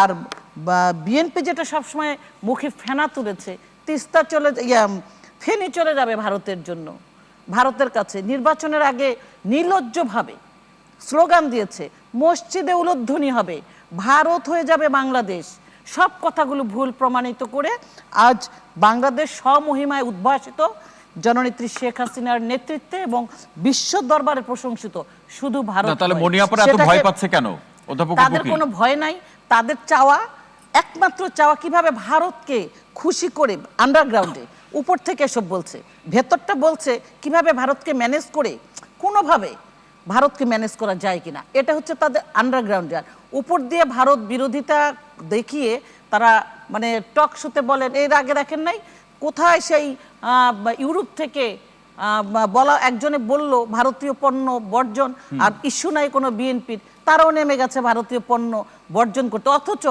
ভারতের সমস্ত বিএনপির নেতাদের পোশাক বলেন বা ব্যবহার্য জিনিস বলেন সবকিছু ভারতের। এর প্রভাব কি পণ্য বর্জনের রাজনীতি যেভাবে আমরা বলি তার প্রভাব কি আমাদের দেশের রাজনীতিতে পড়েনি? এক কথা উপর দিয়ে আরেক কথা, তাই না? পণ্য বর্জনের রাজনীতি বা বর্জন করার প্রভাব কি রাজনীতিতে কতটুকু পড়েছে? এটা হচ্ছে লোক দেখানো। আমি আরেকটা কথা বলবো, আমাকে শেষ করে দিব, সেটা হচ্ছে দুদু ভাই একটা কথা কিন্তু বলেছেন ভীষণ ভাবে, কথাটা আপত্তিকর। উনি বলেছেন জেলখানায় বসে মুক্তিযোদ্ধাদের নেতা হওয়া যায় না। কাকে মিন করেছেন দুদু ভাই? আমি জানতে চাই, যারা শুনছেন তারা শুনবেন দুদু ভাইয়ের মুখ থেকে। আমি বলতে চাই না, কারণ আমার উনি কি মিন করেছে সেটা আমার ভাবতেও আমার মানে আমরা শুনবো, আমরা দুদু ভাইয়ের কাছ থেকেই শুনবো। জি, শামসুল আলম দুদু ভাইয়ের কাছ থেকে। তবে জিয়াউর রহমান প্রসঙ্গে যেটা বলেছেন যে পাকিস্তান মানে যে কথাটা এখানে এসছে বক্তব্যটা, যে উনি মুক্তিযোদ্ধা কিনা বাকি, এটা আমি বলতে চাই না, আমরা টকশোতে বসে আলোচনা করতে চাই না, কিন্তু পাকিস্তানের কর্নেল বেগ তৎকালীন যারা যুদ্ধের বাঙালি নিধনের নীল নকশাকারী, সেই কর্নেল বেগ যে চিঠিটা লিখেছিল, সেই চিঠিতে তো জিয়াউর রহমানকে ধন্যবাদ দিয়েছিল যে বাংলাদেশের বা স্বাধীনতার বিরুদ্ধে যুদ্ধ করে মেজর জলিলকে কিভাবে মুক্তিযোদ্ধাদের পরাস্ত, শুধু তাই না আরো আছে, আরো পরবর্তীতে জিয়াউর রহমান রাষ্ট্র ক্ষমতা দখলের পরে যেভাবে মুক্তিযোদ্ধাদেরকে হত্যা করেছে, সামরিক বেসামরিক মুক্তিযোদ্ধা অফিসারদেরকে হত্যা করেছে এবং সংবিধান চেঞ্জ করে সংবিধানটাকে ডাস্টবিনে ফেলে দিয়ে পাকিস্তানি এটা কি অস্বীকার করবার কোনো জো আছে? জি, ডাক্তার জায়েদ ভাই কি বলবেন যে আসলে এইটা নিয়ে দেশ বিক্রি রাজনীতি ভয়ের একটা বিষয় আছে, মনিয়াপা বললেন, এবং আপনিও শুরুর দিকে বেশ কিছু বিষয় উল্লেখ করেছিলেন। অনেকগুলো ইস্যু এসছে এবং আমি এই সবগুলো একটু অ্যাড্রেস করতে চাই। প্রথম কথাটা হচ্ছে মানে ভয়ের ব্যাপারটা আসবো, যেটা মূল আলোচনা, তার আগে কয়েকটা কথা একটু বলি। সেটা হচ্ছে ভারতের সাথে আমরা স্বার্থ রক্ষা পাবো। আমি প্রায় দেখি ভারত আমাদের সাথে মুক্তিযুদ্ধের সময় কি কি করেছে এই আলাপটা আনা হয়, একেবারে অযৌক্তিক আলাপ বলে আমি মনে করি। এমনকি আমি দেখেছি প্রধানমন্ত্রী যখন জনাব মোদির সাথে বসেছেন, তারপর যে ব্রিফিং সেখানে বলছেন, প্রেস ব্রিফিংয়ে বলছেন, এবং সেই আলাপটা আজকে এখানেও আসলো, আহমদ হাসান ভাই করলেন। মানে আপনি আমাকে স্বাধীনতার সময় সাহায্য করেছেন, সো হোয়াট? দ্বিতীয় বিশ্বযুদ্ধে সোভিয়েত ইউনিয়ন কি মিত্রপক্ষের সাথে? আমাদের তো সেই পক্ষ থেকে সেই কৃতজ্ঞতা তো থাকবে না, থাকবে না কেন? আর পরবর্তীতে কিভাবে কয়েকটা এক্সাম্পল দেই আমি, কয়েকটা এক্সাম্পল। দ্বিতীয় বিশ্বযুদ্ধে সোভিয়েত ইউনিয়ন তো মিত্রপক্ষের সাথে যুদ্ধ করেছে, আমেরিকার সাথে করেনি। ওরা তো অক্ষশক্তির বিরুদ্ধে যুদ্ধ করেছে। যুদ্ধ শেষ হতে না হতে সোভিয়েত ইউনিয়নের সাথে আমেরিকার শত্রুতা তৈরি হয়নি? হয়েছে। যাদের সাথে আমেরিকা যুদ্ধ করলো মিত্ররা, ব্রিটেন, ফ্রান্স, সবাই, সেই জার্মানি, ইটালি, জাপান, প্রত্যেকে তারা বন্ধু হলো। এরপর তারা এখন একই বন্ধু। ভিয়েতনাম ওয়ারের সময় চায়না সিরিয়াসলি সাহায্য করেছে ভিয়েতনামকে আমেরিকার বিরুদ্ধে ফাইট করার সময়। সাউথ চায়না সি নিয়ে যদি আজকে কোনো যুদ্ধ বেঁধে যায় তাইওয়ানকে কেন্দ্র করে, ভিয়েতনাম যদি যুদ্ধ করে, সে আমেরিকার পক্ষে যুদ্ধ করে। আমাদের এখানকার প্রেক্ষাপট তো ভিন্ন না, একেবারেই ভিন্ন না। আমি এই কথাটাই বলছি। প্রথম কথাটা হচ্ছে ভারত, আমি ব্যক্তিগতভাবে মনে করি শুধু শেষ মুহূর্তে আসা বলে না, আমাদের মুক্তিযোদ্ধারা ওখানে যাওয়া, ট্রেন্ড হওয়া, শরণার্থীদের সাহায্য করা, সবকিছু মিলে ভারত না হলে আমাদের স্বাধীনতাটা কোনোভাবেই এরকম ইজি হতো না, আমি মনে করি। কিন্তু ভারত তার একটা স্ট্র্যাটেজিক প্রয়োজনে এই কাজটা করেছে, এটা আমাদের বুঝতে হবে। কেন এত কৃতজ্ঞতা? কি তার সেই স্ট্র্যাটেজিক প্ল্যানটা কি ছিল? পাকিস্তানকে ভেঙে দিতে চেয়েছে, দুর্বল করে দিতে চেয়েছে। আমি একটা উদাহরণ দেই। ভারত তার যে সেভেন সিস্টার্সের, এরা অনেকে স্বাধীনতা চায়, কাশ্মীর চায়, কেউ এটার বিরোধিতা করে। ভারত কিন্তু পাকিস্তানের বেলুচিস্তান স্বাধীন হোক সেটা চায়, তাকে পেট্রোনাইজ করছে। কেন করছে? আবার একইভাবে ইন্টারেস্টিং, পাকিস্তান তার বেলুচিস্তানের উপরে স্টিম রোলার চালায়, কিন্তু সে আবার কাশ্মীরের স্বাধীনতা নিয়ে কথা বলে। প্রত্যেকটা তার স্ট্র্যাটেজিক ইম্পর্টেন্সের ব্যাপার, দুর্বল করে দেয়া। সুতরাং ওটা টেনে আনাটার কোনো প্রয়োজন নেই। বঙ্গবন্ধু সোলজারদেরকে এখান থেকে ফেরত পাঠিয়েছেন, এটা একটা বড় ক্রেডিট, আমি মানি। কিন্তু বঙ্গবন্ধু কন্যা যে একই মানুষ হবে, নট নেসেসারিলি। আমরা কি অনেকে জানি যে বাংলাদেশের কোস্টাল সার্ভেলেন্স রেডার আছে ভারতের? 2019 সালে এগুলো স্থাপন করা হয়েছে। পুরো বে অফ বেঙ্গলে ভারতীয় রেডার দিয়ে ভারত নজরদারি করে। এবার যে চুক্তি হয়েছে, মোদি তার স্পিচে বলেছেন, আমাদের তো এমওইউ গুলোর কন্টেন্ট একটু জানা ভয়ের জায়গাগুলো বলুন, যে ভয়ের জায়গাগুলো আসছি আমি। আমাদের যে এমওইউ গুলো হয়েছে সেই এমওইউ গুলোতে আসে নাই। জনাব মোদি তার স্পিচে ক্লিয়ারলি বলেছেন আমরা একটা জয়েন্ট স্যাটেলাইট ভারতের সাথে আকাশে স্থাপন করব, যেটা একটা রিমোট সেন্সিং স্যাটেলাইট, মানে আপনি আকাশে বসে মাটির সবকিছু দেখবেন। ভারতের এরকম স্যাটেলাইট আছে, সে বাংলাদেশে সব দেখতে পারে, কিন্তু আমাদের অত্যন্ত স্ট্র্যাটেজিক একটা জায়গাতে আমরা ভারতকে ঢোকাচ্ছি, এগুলো চলছে। এবার এটা নিয়ে ভয়ের জায়গাটা বলে আমি যে কেউ অনুরোধ করবো, ছবিটা দেখাতে পারলে সবচেয়ে ভালো হতো। দর্শন হচ্ছে চুয়াডাঙ্গা জেলায়, আমাদের পশ্চিম যে বর্ডার তার মাঝামাঝি জায়গায়, এখান দিয়ে ঢুকবে ভারতের ট্রেন, চিলাহাটি হচ্ছে ওপরে, নীলফামারী জেলা দিয়ে বেরোবে। আপনি দেখবেন অন্যান্য ট্রানজিট রুটগুলো, করিডোরের রুটগুলো ভারতের দূরত্ব কমিয়ে দেয়, এই রুটটা দূরত্ব কমায় না। টাইমস অফ ইন্ডিয়া হেডিং করেছে যে বাংলাদেশের মধ্য দিয়ে রেল লাইন হবে চিকেন নেক বাইপাসের জন্য। কেন চিকেন নেক বাইপাস করতে হবে তারা এই উদাহরণ দিচ্ছে, যে কেউ পড়তে পারেন। 16 জুন এই রিপোর্টটা পাবলিশ হয়েছে টাইমস অফ ইন্ডিয়ায়। ওরা বলছে যে 2017 সালে একটা ডোকলাম স্ট্যান্ড অফ হয়েছিল ভুটানের ওখানে একটা জায়গা নিয়ে, ভারত এবং চাইনিজ ফোর্স, এই যে লাদাখে হলো তার আগে ওখানে হয়েছিল, ওরা 2 মাসের মতো মুখোমুখি ছিল। টাইমস অফ ইন্ডিয়া বলছে তখন ভারতের চিকেন নেক দিয়ে যে সাধারণ বেসামরিক এবং সামরিক পণ্য পরিবহন হয় সেটা ঝুঁকিতে পড়েছে। বাংলাদেশের মধ্য দিয়ে এই অল্টারনেটিভগুলো সেই ঝুঁকি কমাবে, ক্লিয়ারলি বলছে। তাহলে ধরুন ভবিষ্যতে চায়না ভারতের তো একটা যুদ্ধ পরিস্থিতি আছে, যুদ্ধ বেঁধে যেতেও পারে। যখন চিকেন নেক প্রবলেমে পড়বে, আমাদের দেশের ভেতর দিয়ে যখন ভারতের মিলিটারি গুড যাবে, আমরা তো একটা পটেনশিয়াল আক্রমণের জায়গায় পড়ে যাব, এটা খুব স্বাভাবিক। তো আমরা এই ঝুঁকিগুলো আসলে তৈরি করছি। এটা আমি আবারও বলছি, আমি যুক্তি দিয়ে তথ্য দিয়ে কথা বলছি, ঢালাও কোনো মন্তব্য। সেটাও তো যদি কিন্তু তার সেগুলোর প্রেক্ষাপট দিয়ে, না, যদি কিন্তু না, যদি এটা হয় তাহলে এটা হবে, যদি এটা না, তো আমরা তো ভারত চায়নার একটা যুদ্ধ ভেরি মাচ ইম্পেন্ডিং, এই যুদ্ধটা আজ হোক কাল হোক লেগে যেতে পারে, এটা যথেষ্ট প্রবাবল। আসলে যেটা হয়েছে আমরা জানি, এখনো বিরাট একটা অংশ লাদাখের ভারতের অধিকারে যেগুলো ছিল, তাদের লাইন অফ কন্ট্রোল বলে, যেহেতু এগুলো ডিসপিউটেড, ভারতের অধিকারের বহু জায়গা কয়েক হাজার কিলোমিটার এখন চায়নার দখলে আছে। ভারতের কংগ্রেস রিপিটেডলি বলেছে যে ভারত এটা স্বীকার করছে না, কারণ নাহলে যুদ্ধ করতে হবে। ডাক্তার জাহিদুর রহমান, অসংখ্য ধন্যবাদ। আমাদের এমপি আহমেদ ভাই আসতে চাই যে সেই আক্রমণের ভয় এবং ভয়ের জায়গাগুলো নিয়ে আসলে তাদের মূল সংশয় এবং তাদের এই বিতর্কের জায়গা। ডাক্তার একটা কথা জাহিদুর রহমান, জি। ডাক্তার হয়তো সে অনেক কিছু জানে। সেকেন্ড ওয়ার্ল্ড ওয়ারে কিন্তু হিটলারের সাথে একটা অনাক্রমণ চুক্তি হয়েছিল সোভিয়েত ইউনিয়নের। হিটলার সোভিয়েত ইউনিয়ন আক্রমণ করবে না। যখন সোভিয়েত ইউনিয়ন আক্রমণ করে বসলো, তখন সোভিয়েত ইউনিয়ন কিন্তু যুদ্ধে লিপ্ত হয়ে গেল। সোভিয়েত ইউনিয়নের রেড আর্মি সেদিন যুক্ত না হলে হিটলারের পরাজয় হওয়া কঠিন ছিল। আমেরিকা তখন যুদ্ধ লিপ্ত হয় নাই, আমেরিকা পরে আসছে। আগে ছিল ব্রিটেনকে, চার্চিলকে হটাও, এটা ছিল হিটলারের মূল দায়ী, মূল কাজ। যখন আক্রমণ করে বসলো সোভিয়েত ইউনিয়ন, তো রেড ফোর্স নেমে গেছে। রেড ফোর্স প্রথম জার্মান যখন বার্লিন দখল করলো, কে প্রথম? Red force, red army. Red army দখল করার পরে আমেরিকা সোভিয়েত ইউনিয়ন ভাগাভাগি করলো, এটা তোমার, এটা আমার, তোমার পশ্চিম জার্মানি তুমি নাও, দক্ষিণ পূর্ব জার্মানি আমার। এভাবে আপনার পোল্যান্ড, এইভাবে পোল্যান্ড, তারপর আর কোন কোন দেশ তারা বেছে নিল যে এগুলো সমাজতন্ত্রের দেশ, আর কিছু দিয়ে দিল তোমরা নিয়ে নেও এগুলো। সুতরাং এটা ছিল সেই সময়ের প্রেক্ষাপট। আর একটা কথা আপনি যেটা বলেছেন যে ভারত আমার যে সাথে, ভারত যে আমার মুক্তিযুদ্ধে ভূমিকা রেখেছে, আমার 1 কোটি মানুষকে আশ্রয় দিয়েছে, মুক্তিযোদ্ধাদেরকে ট্রেনিংয়ের ব্যবস্থা করেছে, অস্ত্র দিয়েছে, সাহায্য করেছে সব দিক থেকেই। কাজে এটা তো ইতিহাস। আমি সেই ইতিহাসের আলোকে আমি সে কথাটা বলবো না। আজকে হিটলারের পতনের পেছনে সোভিয়েত ইউনিয়নের ভূমিকা ছিল, এটাকে আমি বলবো না। স্টালিনের ভূমিকা ছিল, এটাকে আমি বলবো না। এটি ইতিহাসের অংশ।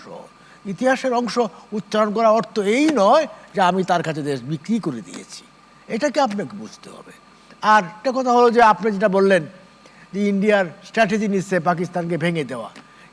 পাকিস্তান ভেঙে দেওয়াতে যারা দুঃখ পেয়েছে, কষ্ট পেয়েছে, তারা তো ইন্ডিয়ার বক্তব্য দেবেই। আমি জানি না আপনি খুশি হয়েছেন কি, আমি বলি নাই। হ্যাঁ, ঠাকুর করে কেড়ে কলা আমি খাই না, সেরকম যদি হয় সেটা ভিন্ন কথা। কি কাজেই ভারত পাকিস্তানকে দুর্বল করে দিয়েছে। আরেকটা কথা, আমি মণি, আমার নিরুপার বোন, চৌধুরী মণি বুচুর বোন, আমি বলতে চাই না, ভালো কথা বলেছে সে, কিন্তু বলছে শত্রু আমার বন্ধু। মানে কি, ইন্ডিয়া হলো পাকিস্তানের শত্রু, এই যে কোনখানে নিয়ে গেল। আর বিএনপি শত্রু হচ্ছে এই ইন্ডিয়া, বিএনপি শত্রু হচ্ছে ইন্ডিয়া, কাজে বিএনপির বন্ধু হচ্ছে পাকিস্তান। কি আপনার কাছে হিসাবটা মিলে গেল। হিসাবটা এরকম না, এরকমই তো হয় কি? যার মনে যা, এটা আপনার মনে যেমন জি। আপনি না না, মিলাইছেন, আমি কিন্তু সমীকরণটা ওইটা করলাম বলি। ভাই, তুমি আর ঠিক না, আমি এটা মিলিয়ে নিলাম আর কি। আর কোনটা বলতে চাইলেন? মানে এটা নিয়ে যে আমি এখানে কোনো আরেকটি আমি বিষয়, যে এখানে চুক্তিগুলো বা আমি এই এখানে সমঝোতাগুলো, ব্যক্তিগত দুদুভাইয়ের মুখ দিয়ে কি কথা বেরিয়ে আসলো, সেই জন্য দুদুভাইকে আমি আক্রমণ করবো না। আমি আক্রমণ করবো বিএনপিকে। এটা বিএনপির মুখ, এটা দুদুভাইয়ের মুখ না। আর বিএনপিকে বলবো, বিএনপির স্ট্যান্ডটা কি? এই যে বিএনপি বলছে BNP without participation in politics, in election, আর এটা কি ডেমোক্রেসি? আপনি যদি বলেন ডোনাল্ড লু, এই তো সেদিন আমেরিকা কি সাক্ষাৎকার দিয়েছে, সে সাক্ষাৎকারে সে বলেছে যে বাংলাদেশের গভর্নমেন্টের সাথে আমাদের অবস্থান ভালো, সম্পর্ক ভালো। না বিএনপি যে নির্বাচনে আসলো না, কেন আসলো না, সেই কেনর জবাব তো আপনাদের জানা। না, বিএনপি নির্বাচনের পার্টি তো না, কুর পার্টি, কু করে ক্ষমতা দখল করে। তো অতীতে তারা যে নির্বাচন করে ক্ষমতা এসেছে সেগুলোকে কি বলবেন? কোনটা এসেছে আমরা তো মেনে নিয়েছি। আমরা কি না করেছি? আমরা কি পার্টিসিপেট করি নাই? জিয়াউর রহমান যখন সামরিক শাসক এবং আর্মির চিফ হিসাবে প্রেসিডেন্ট নির্বাচন করেছে, সেই নির্বাচনে আমরা অংশ নিয়েছি।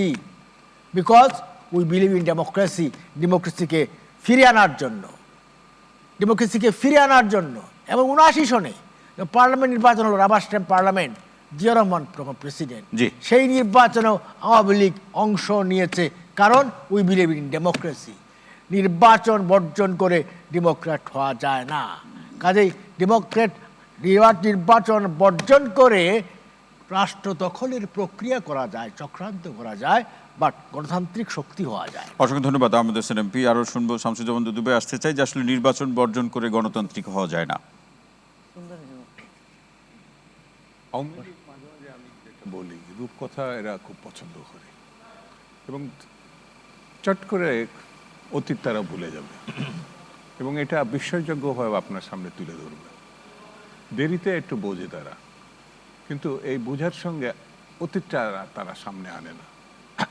এই দেশে প্রথম নির্বাচন বর্জনকারী দল হচ্ছে আওয়ামী লীগ। 3 বার আওয়ামী লীগ নির্বাচন বয়কট করেছে। আর নির্বাচনে অপশক্তিকে তারা অংশগ্রহণ করে বৈধতা দিয়েছে এবং সেনাবাহিনী ক্ষমতা দখল করেছে যখন নির্বাচিত রাষ্ট্রপতিকে উৎখাত করে, মিস্টার সাত্তারকে উৎখাত করে, যখন হোসেন মোহাম্মদ এরশাদ সামরিক আইন জারি করেছে, তখন বিবিসির সঙ্গে সাক্ষাৎকারে একটা নির্জন নট আই এম আনহ্যাপি, এটা একমাত্র নেত্রী হিসাবে তিনি এটা তার সত্য কথাটা ব্যাখ্যা করেছিলেন। আমাদের পছন্দ হোক আর না হোক, সত্যটা তিনি বলেছিলেন।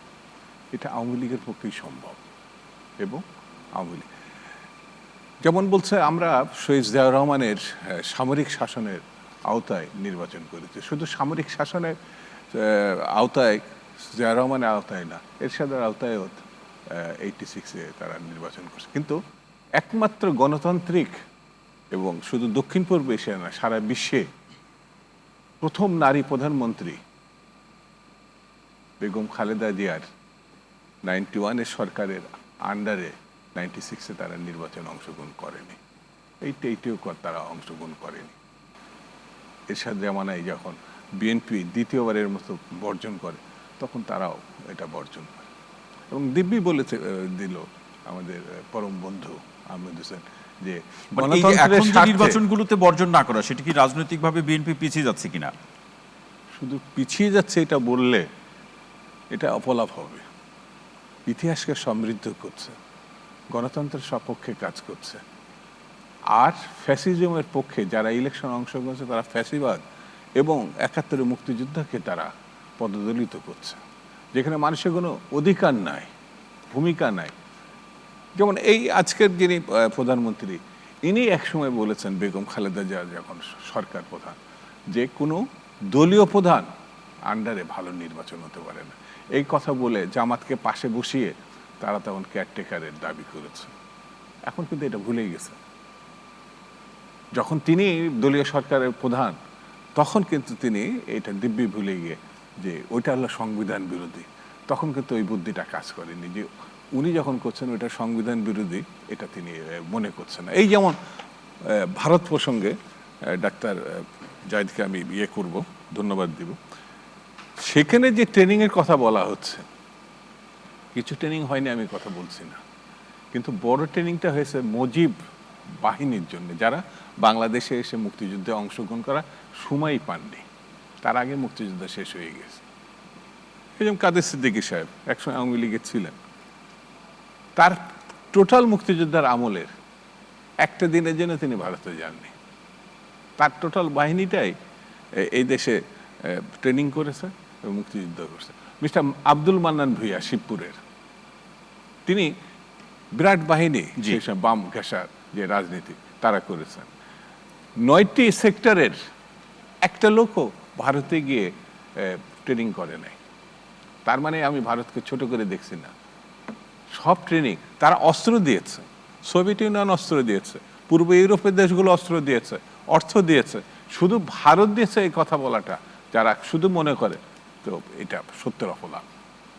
হ্যাঁ, তারা আমাদের বন্ধু নিঃসন্দেহ, কিন্তু বন্ধুত্বের অর্থ এই নয় সর্বস্ব দিয়ে সেই কৃতজ্ঞতা জাহির করা। শামসুদ্দিন দুদু ভাই, অসংখ্য ধন্যবাদ। সুভাষ চন্দ্র রায়, ঘুরে ফিরে আবার সেই ভারতের কাছে বাংলাদেশের নতজানু নীতি। আসলে এই আলোচনাটা 6 জন তো বক্তা, আর সময় বিজ্ঞাপন মিলে সব মিলে 45 মিনিট কিংবা 40 মিনিট সময় পাওয়া যায়। আর দুদু ভাইয়ের মতন বক্তা যেখানে থাকেন, তা সেখানে তো আরও সময় যদি বেশি দেওয়া হতো আরও বেশি শুনতে পারতাম। যেমন দুদু ভাই যত আস্তে কথা বলেছেন, জানি না শব্দযন্ত্রের কারণে কিনা, অনেক কথা আমি শুনতে পারিনি। আমি বেশ খাড়া হয়ে শুনছিলাম খান কি বললেন। আমি একটা কথা পরিষ্কার করে বলি, আমার মনে হয় আরেকটু বলি, আরেকটু বলবেন না? পরবর্তী পর্যায়ে শুনবো, সবাই করতে পারবে।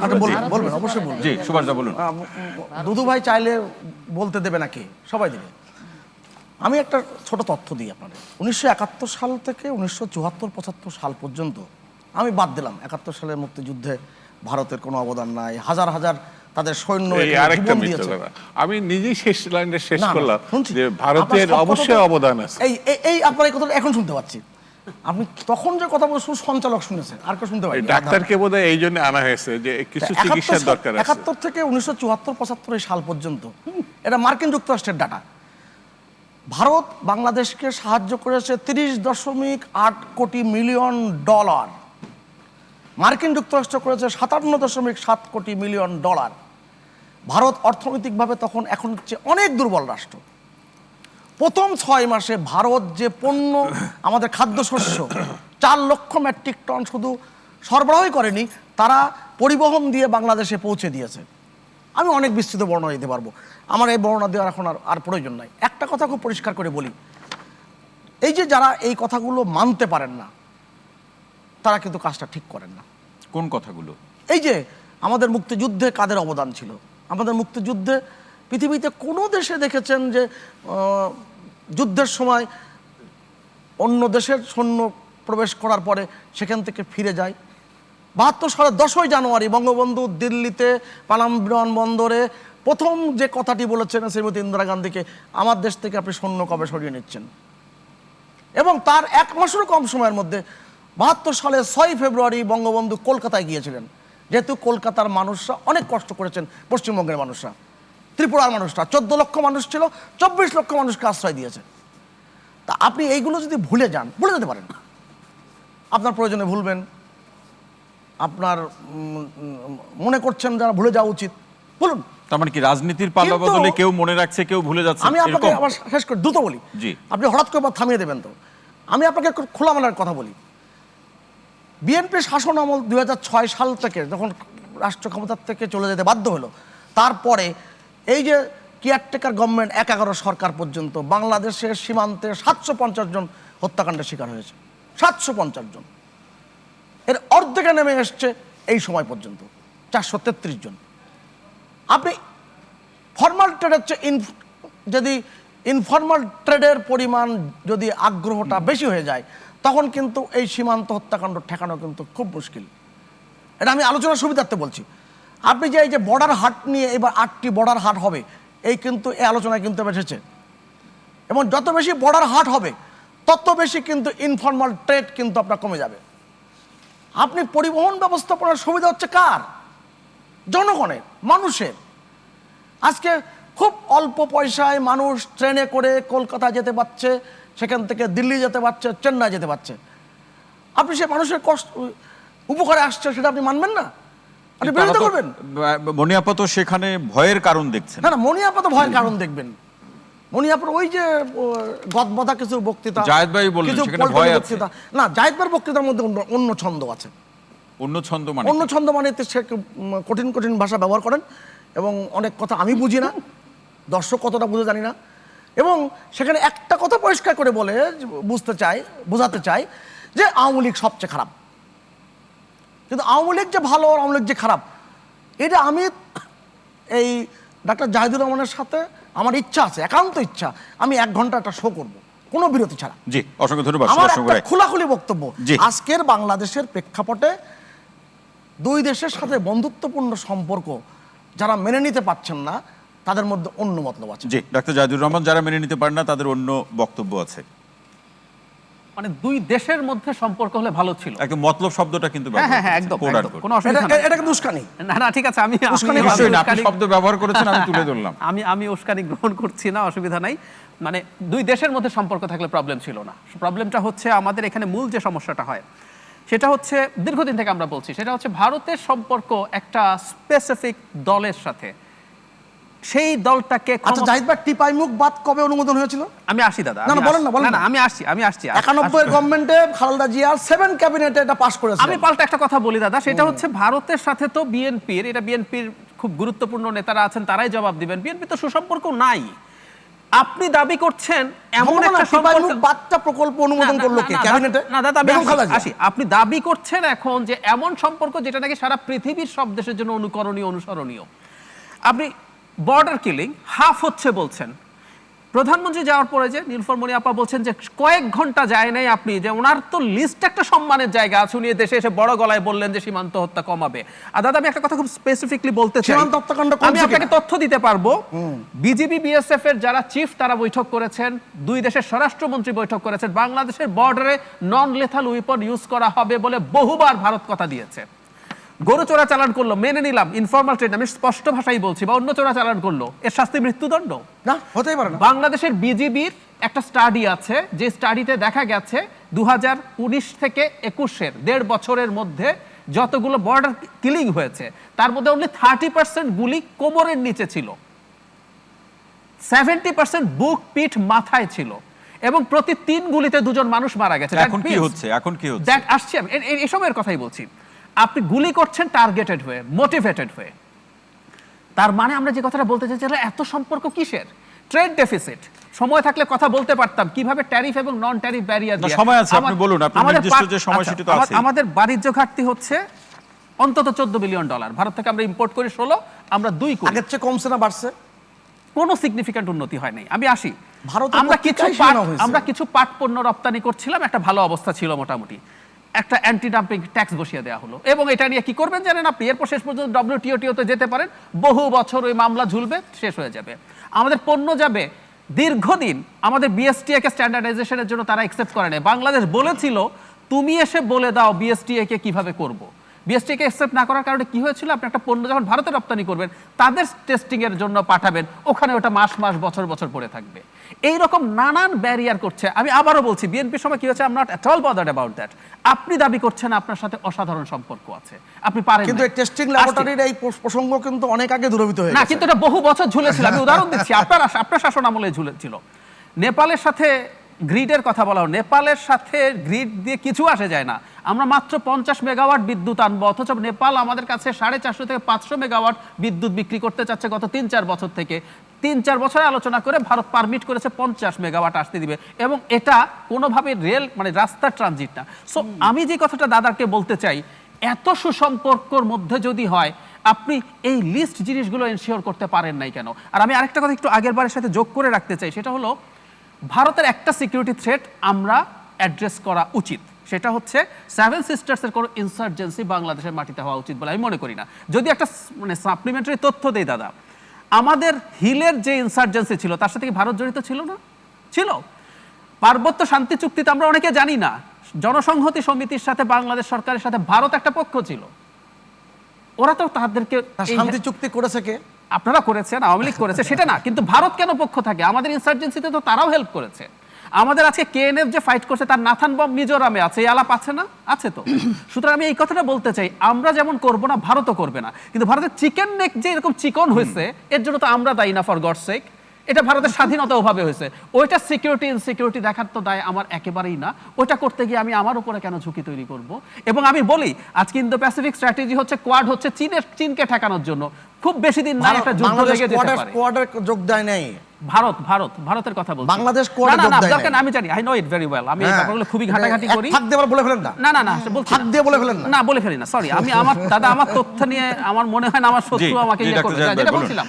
তো আপনি এগুলো করছেন চীনকে ঠেকানোর জন্য, এবং চীনের সাথে একটা ওয়ার ইজ ইম্পেন্ডিং, যে কোনো সময় লাগবে, এবং সেটার সাথে ভারতের যেহেতু বর্ডার ক্রাইসিস আছে, আপনি তো জানেন নিশ্চয়ই। সেখানে বাংলাদেশের মাথা ব্যথা কোথায়? ওই যে বলছি, যখন এটা তো শুধু লাদাখ নিয়ে না, আমরা অনেকে হয়তো জানি না ভারতের সাথে চীনের যে বর্ডার, এটাকে বর্ডারও বলে না, সিন্স ইটস ডিসপিউটেড এলএসি বলে, লাইন অফ অ্যাকচুয়াল কন্ট্রোল।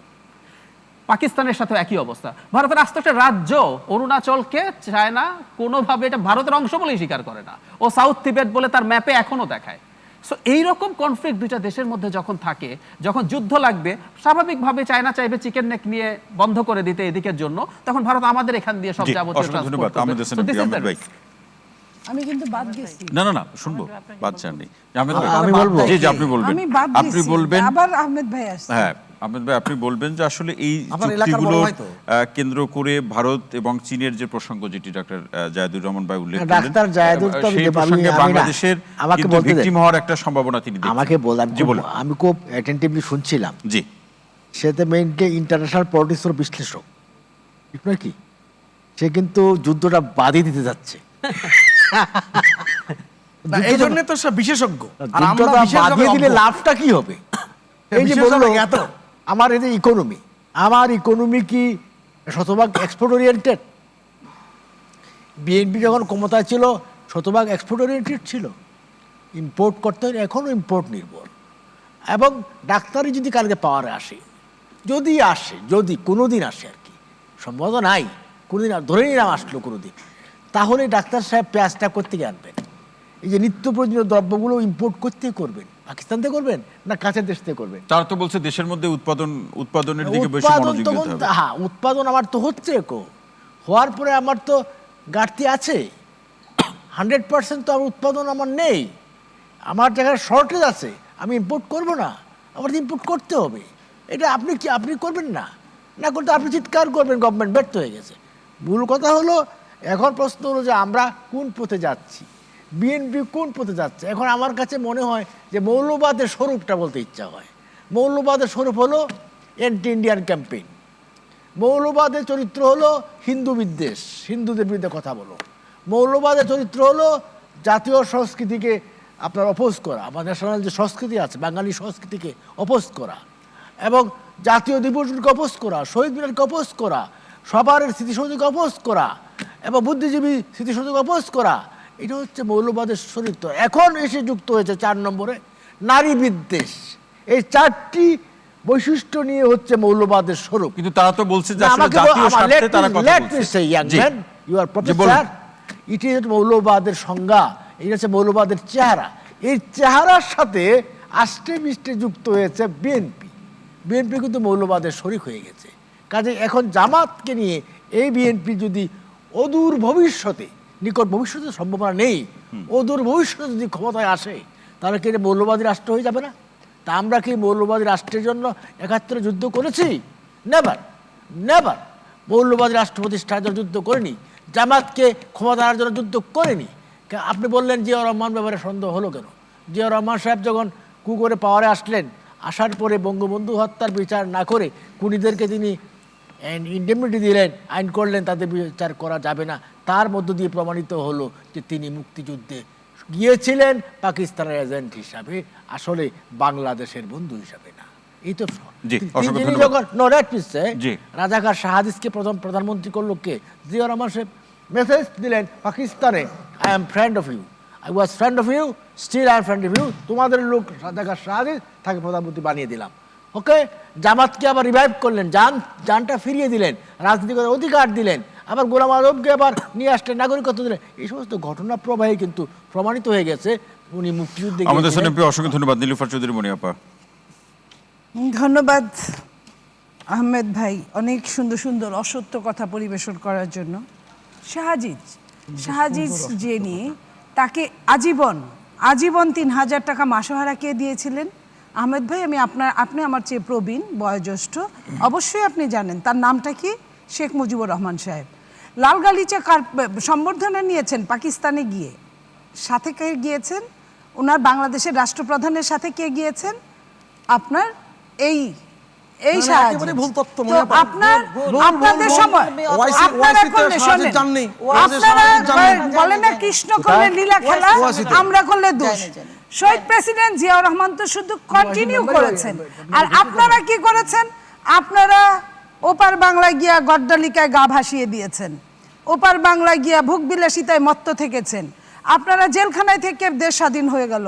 আর যিনি কিনা সমর যুদ্ধে অংশগ্রহণ করলো, শুধুমাত্র তাই না, শহীদ প্রেসিডেন্ট জিয়াউর রহমান সম্পর্কে আজকের যিনি প্রধানমন্ত্রী, তার স্বামী যে বই লিখেছেন, অন্য সবার কথা বাদ দিলাম, উনিও বলেছেন আমি মেজর জিয়া, আমি এই শব্দটা শুনেছি, আমি রেডিওতে শুনেছি। আপনার যারা আজকের আওয়ামী লীগের এক সময়ের স্বরাষ্ট্রমন্ত্রী ছিল, উনি বই লিখেছেন, উনিও সেম কথাই লিখেছেন। তারপরে সুবেদ আলী ভুইয়া, আওয়ামী লীগের যিনি বারবার এমপি, উনিও সেম কথাই লিখেছেন। এরকম আমি অগণিত কথা বলতে পারবো। তো সেইখানে আপনারা উনি যিনি কিনা এই দেশের জন্য যুদ্ধ করলো, স্বাধীনতার ঘোষণা দিল, কত আগের দিন বলেছে আমি মেজর জিয়া বলেছি, পরের দিন বলেছি অন বিহাফ অফ, কারণ উনি মনে করেছিলেন যে এই দেশটা পাকিস্তানে বারবার কু হয়। এই যে আপনি কুয়ের কথা বলেছেন, আমরা শুধু কুতে আসি, আমরা যদি কুতে আসি, এই জিয়াউর রহমান পরের দিন কিন্তু শেখ মুজিবের নামটা ব্যবহার করেছে। শুধু তাই করে নাই, শেষ দিন পর্যন্ত উনাকে শ্রদ্ধা করে গিয়েছেন। শুধু তাই করেন নাই, আপনারা যে এই কু করেন, এই কুয়ের সময় কিন্তু আপনারা এরশাদের সঙ্গে আপনারা ইলেকশন করেছেন। আপনারা বলেছেন মহান জাতীয় সংসদে দাঁড়িয়ে 1/11 আমাদের আন্দোলনের ফসল, আপনারা এই কথাগুলো বলেছেন। আজকে অপুদি বলল মানচিত্র পাল্টে দিয়েছে প্রধানমন্ত্রী, আমিও কিন্তু তাই বলি। বাংলাদেশের বর্তমান প্রধানমন্ত্রী মানচিত্র পাল্টে দিয়ে লেন্দুব দর্জি হয়ে গেছে। শুধু তাই না, আমি একটা প্রমাণ সামনে আনতে চাই। শুধু সিকিমের এক সময় সিকিমের প্রধান ছিল যিনি, সেটা আমি এখন সময় নাই, আমি ওটা বলবো না। আপনারা ওই যে সংসদে বলেন না, আপনি পঠিত বলিয়ে লেন্দুব দর্জি সিকিমের প্রধান ছিল, যাকে লাল গালিচা সম্বর্ধনা দিয়ে আপনার নেহেরু কিন্তু নিয়ে আসছে। আনার পরে কি করেছে, তার কাছ থেকে সমস্ত স্বাধীনতা নিয়ে, সার্বভৌমত্ব নিয়ে, তাকে ধুকে তিলে তিলে ভারতে মেরে ফেলেছে। এবং তারপরে কি বলেছে, সেকেন্ড ক্লাস যদি কোনো নেতার সঙ্গে আমি দেখা করতে যাই, সেখানেও আমার তখন মাসের পর মাস লেগেছে। আমি আপনার প্রমাণটা দিতে চাই, আমাকে একটু টাইম দেন। সেটা হলো যে 2011 থেকে 12 ভারত থেকে আমরা আমদানি করেছি 4.74 বিলিয়ন, আর 2021 থেকে 22 ভারত আমাদের কাছ থেকে আমদানি করেছে 13.69 বিলিয়ন। এই যে বিলিয়নটা, আমরা তো আমদানি নির্ভর একটা দেশ, আমাদের তাহলে কি আছে যে আমাদের কাছ থেকে 13.69 বিলিয়ন ডলার ভারত আমাদের কাছ থেকে নিয়ে যায়। এই যে 21-22 আমি সর্বশেষ বললাম, তো এই কিন্তুটা কি, এটা কি সুভাষদা বলতে পারবে না? বলবে। এটা একবার আপনার এই যে বেনজির যখন র্যাবের প্রধান ছিল, একটা বক্তৃতায় বলেছিল, পরের দিনই বেনজির অস্বীকার করেছে, কিন্তু ভিডিও তো জানা যায়, ভিডিও থেকে তখন ছিল 7-8 লক্ষ ভারতীয় বাংলাদেশে কাজ করে, এখন সেটা সরকারি ভাবেই বলা 21-22 বা 25-26 লক্ষ। এই যে আমাদের মেনপাওয়াররা বসে থাকে বেকার হয়ে, আর তারা শেষ মন্তব্য আবার শুনবো নীলুফার চৌধুরী। আর কিভাবে স্বাধীনতার আমরা হিস্সা দিব, আর কিভাবে আমাদের শুধু আমি লাইনটা শেষ করব, শুধু আমাদের খাওয়াইছে পড়াইছে থাকতে দিছে, গড্ডালিকায় প্রবাহে গা ভাসাইতে দিছে, বিনিময়ে তারা আমাদের দেশের যুদ্ধের পর অস্ত্রগুলো কোথায় গেল? 74 দুর্ভিক্ষ। ধন্যবাদ অধ্যাপক গোপীকুল। আসতে চাই যেটি মনিয়াপা বলছেন যে আসলে স্বাধীনতা যুদ্ধের সময় যে ভারতের সহযোগিতা, সেই দায় বা ঋণ আমরা আর কতভাবে শোধ করব? জি অধ্যাপক গোপীকুল, সময় কত দিবেন সেই হিসাবে আমাকে একটু সময় দিন। একই সময় আপনার কাছ থেকে মনিয়াপা বলেন না ডলার কোথায় যায়, ডলার কিভাবে ইন্ডিয়া নেয় বাংলাদেশের।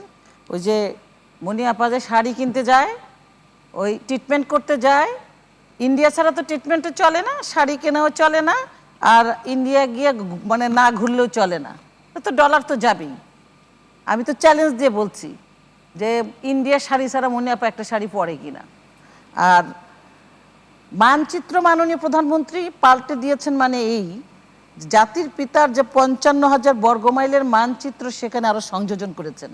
বিকৃত অর্থে ব্যবহার করবেন না কোনো কথা, মিথ্যাচার অপপ্রচার বিকৃত করে করে বাংলাদেশটাকে যে ধ্বংস যজ্ঞে নিয়ে গিয়েছিলেন, সেই জন্য বাংলাদেশের জনগণ 2006-এর পরে ঘৃণা ভরে বিএনপিকে প্রত্যাখ্যান করেছে, যে কারণে দলটি আজ ডাস্টবিনে নিক্ষিপ্ত। এখনো সেখান থেকে ফিরে আসতে হবে। আচ্ছা, বলল কি যে জেনারেল জিয়াউর রহমান উনি স্বাধীনতা ঘোষণা দিয়েছেন। এটা তো জেনারেল জিয়াউর রহমান জীবিত থাকতে কোনোদিন বলেন নাই যে উনি স্বাধীনতার ঘোষণা দিয়েছেন। ওনারা সব গুরু মারা শিষ্যরা, ওনারা জিয়াউর রহমান মারা যাওয়ার পর, নিহত হবার পরে এই তথ্য প্রচার করে 26শে মার্চ থেকে 27শে মার্চ স্বাধীনতা দিবসে বানিয়ে ওনারা নতুন করে এই তথ্য আবিষ্কার করেছেন। আচ্ছা, বলছেন আরেকটা কথা যেটা ইম্পর্টেন্ট, বলছেন যে জিয়াউর রহমান মৃত্যুর একদম শেষ দিন পর্যন্ত জাতির জনক বঙ্গবন্ধু শেখ মুজিবুর রহমানকে শ্রদ্ধা জানিয়েছেন। হ্যাঁ, শ্রদ্ধা জানিয়েছেন তো। ওই যে বঙ্গবন্ধুর আত্মস্বীকৃত খুনি ফারুক রশিদ সাক্ষাৎকার দিয়ে, ইন্টারন্যাশনাল মিডিয়াতে সাক্ষাৎকার দিয়ে বলেছেন জিয়াউর রহমানের নির্দেশে বঙ্গবন্ধুকে হত্যা করেছে। বঙ্গবন্ধুকে হত্যা করে শ্রদ্ধা জানিয়েছেন জিয়াউর রহমান এবং আত্মস্বীকৃত খুনিদের কথা। এবং বেগম খালেদা জিয়া, জিয়াউর রহমানের স্ত্রী, 96-এর নির্বাচনে বঙ্গবন্ধুর খুনি রশিদকে কুমিল্লা 6 থেকে বিনা ভোটে এমপি বানিয়ে পার্লামেন্টে বিরোধী দলীয় নেতা বানিয়ে জিয়াউর রহমান শ্রদ্ধা জানিয়েছেন বঙ্গবন্ধুকে একদম শেষ জীবনের শেষ দিন পর্যন্ত। বঙ্গবন্ধুর খুনিদেরকে প্রতিষ্ঠিত করে বিভিন্ন জায়গায় দূতাবাসের চাকরি দিয়ে, বিদেশের চাকরি দিয়ে জিয়াউর রহমান বঙ্গবন্ধুর প্রতি শ্রদ্ধা জানিয়েছেন একদম মৃত্যুর আগ দিন পর্যন্ত। কাজে ওনাদের এই যে কথা, এবং আরও যে মিথ্যা তথ্য, অসত্য তথ্য বলছেন যে শাহ আজিজ নাকি ওআইসি সম্মেলনে বঙ্গবন্ধুর সাথে পাকিস্তান গিয়েছিল। চ্যালেঞ্জ দিয়ে বলতে পারি এই ধরনের মিথ্যাচার বা এই মানে একটা টক শোতে বসে যারা শুনছেন তাদের কাছে বসে যদি আমাদের পক্ষ থেকে এই রকম অসত্য তথ্য উপস্থাপন করা হয়, তাহলে টক শোর প্রতি মানুষ মুখ ফিরিয়ে নেবে। যেখানে হ্যাঁ শাহ আজিজ নাকি ওআইসি সম্মেলনে গেছে বঙ্গবন্ধুর সঙ্গে, এটা মনে আপা বললেন টক। আচ্ছা, এইরকম মিথ্যাচার আমরা শুনতে চাই না। ভারত প্রসঙ্গে যেটা বলবো, তিস্তা চুক্তি হয়ে গিয়েছিল 2010 সালে। তৎকালীন প্রধানমন্ত্রী মনমোহন সাহেব এসেছিলেন, কিন্তু মমতা ব্যানার্জি উনি সেটাতে রাজি না হতে হয়নি। কিন্তু হওয়ার আয়োজনটা তো করেছিলেন মাননীয় প্রধানমন্ত্রী জননেত্রী শেখ হাসিনা, তার সরকার 2010 সালে হয়নি। এবং এটা যে তার ভারতের সমস্যার কারণে যে হয় নাই, সেজন্য কিন্তু বিকল্প প্রস্তাব অলরেডি গ্রহণ করে রেখেছেন। বাংলাদেশের সীমান্তে যে তিস্তা সীমান্তে ব্যারাজ নির্মাণ করে পানি সংরক্ষণ বিতরণের জন্য চাইনিজ যে প্রপোজালটা রয়েছে অলরেডি, এবং সেটা কিন্তু মাননীয় প্রধানমন্ত্রী বলেছেন ভারত রাজি না হলে আমরা সেটা গ্রহণ করে আমরা আমাদের সমাধান করে ফেলবো। এবং আরেকটা সীমান্ত হত্যা, মানে যে যে ইস্যুগুলো আছে সেই ইস্যুগুলোর মধ্যে সীমান্ত চুক্তি হয়ে গেছে ঝুলে থাকা যে যে ইস্যুগুলো। পার্বত্য শান্তি চুক্তি মাননীয় প্রধানমন্ত্রী করেছেন, গঙ্গা চুক্তি হয়েছে। শেষ মন্তব্য একটু পরেই শুনছি, একেবারে আমরা শেষের দিকে। ডাক্তার জাহিদুর রহমান, শেষে কি যোগ করবেন খুব ছোট করে? খুব দ্রুত তিস্তা নিয়ে যেহেতু কথা উঠলো, মানে মমতা ব্যানার্জি চাইছেন না, আমি অবাক হচ্ছি। প্রধানমন্ত্রী নিজে যখন সংবাদ সম্মেলন করলেন, উনি নাকি মমতা ব্যানার্জিকে ফোন করেছেন, তাহলে তাকে নিয়ে আলোচনা করতে পারেন। এটা অত্যন্ত, ওই যে যুক্তিতে আমরা বলি না স্ট্র ম্যান ফ্যালাসি, আমরা একটা আলোচনা অন্য জায়গায় নিয়ে যাই।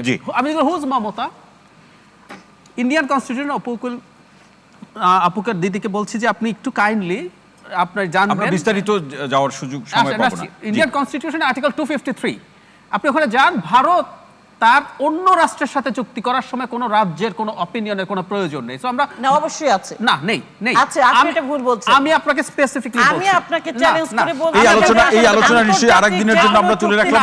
আমি আপনাকে পড়ে শোনাতে পারবো, আমি আপনাকে আর্টিকেলটা পড়ে শোনাতে পারবো, আমি আপনাকে পড়াতে পারবো, আমি এখন পড়ে শোনাতে পারবো, আমার কাছে এখনই আছে। আপনি যদি চাইলে আমি পড়বো। আপনি পড়ে শোনালে হবে না, আপনি কোথায় দেখেছেন সেটা বলুন। আর্টিকেল 253, ইন্ডিয়ান কনস্টিটিউশন আর্টিকেল 253, আমি পড়ে শোনাতে পারবো, আমি পড়ে শোনাচ্ছি। আপনি কাগজে জি কোথায় জাহিদ ভাই এই আলোচনা আরেকদিন আমরা করবো। ডাক্তার জাহিদুর রহমান অসংখ্য ধন্যবাদ। আমাদের এমপি শেষ মন্তব্য কি বলবেন খুব ছোট করে?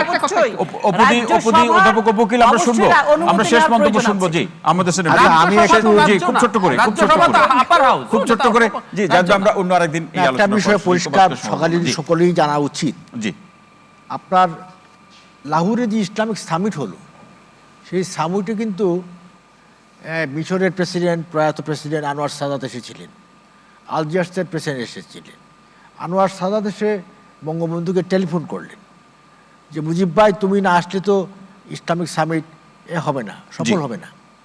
তো বঙ্গবন্ধু বললেন ভুট্টো তো আমাকে স্বীকৃতি দেয়নি। তখন সমস্ত মুসলিম বিশ্বের যারা প্রেসিডেন্ট বা বাদশাহ যারা ছিলেন সবাই চাপ সৃষ্টি করেন ভুট্টোকে। ভুট্টো রিকগনিশন দিল স্বাধীন বাংলাদেশে। অসংখ্য ধন্যবাদ। তখন এসে আনোয়ার সাদাত এবং হোয়ারি মুমিদিন তার বিমান নিয়ে আসলো বঙ্গবন্ধুকে নিয়ে যাওয়ার জন্য। আমাদের অসংখ্য ধন্যবাদ। শামসুজ্জামান দুদু ভাই শেষ মন্তব্য। শুনেন, ঠিক বলছেন। ভারতে যে সরকারটা আছে কট্টর হিন্দুত্ববাদী একটি সরকার, কট্টর। এরা মসজিদ ভেঙে রাম মন্দির বানায়, এরা আমাদের পরম বন্ধু। এদেরকে মৌলবাদী আমরা বলছি না। বাংলাদেশে জামাত নামে যে দলটা আছে তাদের ভোটের মানে সংখ্যা তত্ত্ব যেটা আলোচনা করা যায় সেটা এতটাই নিচে, সেটা নিয়ে আওয়ামী লীগ খুব উদ্বিগ্ন। খন্দকার মোস্তাক, জি শেখ মুজিবুর রহমান নিহত হওয়ার পরে খন্দকার মোস্তাক রাষ্ট্রপতির দায়িত্ব নিয়েছিলেন, একবারের জন্য তারা খন্দকার মোস্তাক এই যে আলোচনা আছে। জি অসংখ্য ধন্যবাদ। অধ্যাপক বকিল খুব ছোট্ট করে একেবারে ছোট্ট করে। নরেন্দ্র মোদীর সরকার যখন ভারতের রাষ্ট্র ক্ষমতায় এলো তখন তো মৌলবাদীর সরকার, তাই তো? সেই মৌলবাদী সরকার ক্ষমতায় আসাতে বিএনপি রং খেলছিল কেন? বিএনপি নেতারা মিষ্টি বিতরণ করেছিল কেন? বিএনপি নেতাদের এত উচ্ছ্বাস ছিল কেন? অসংখ্য ধন্যবাদ।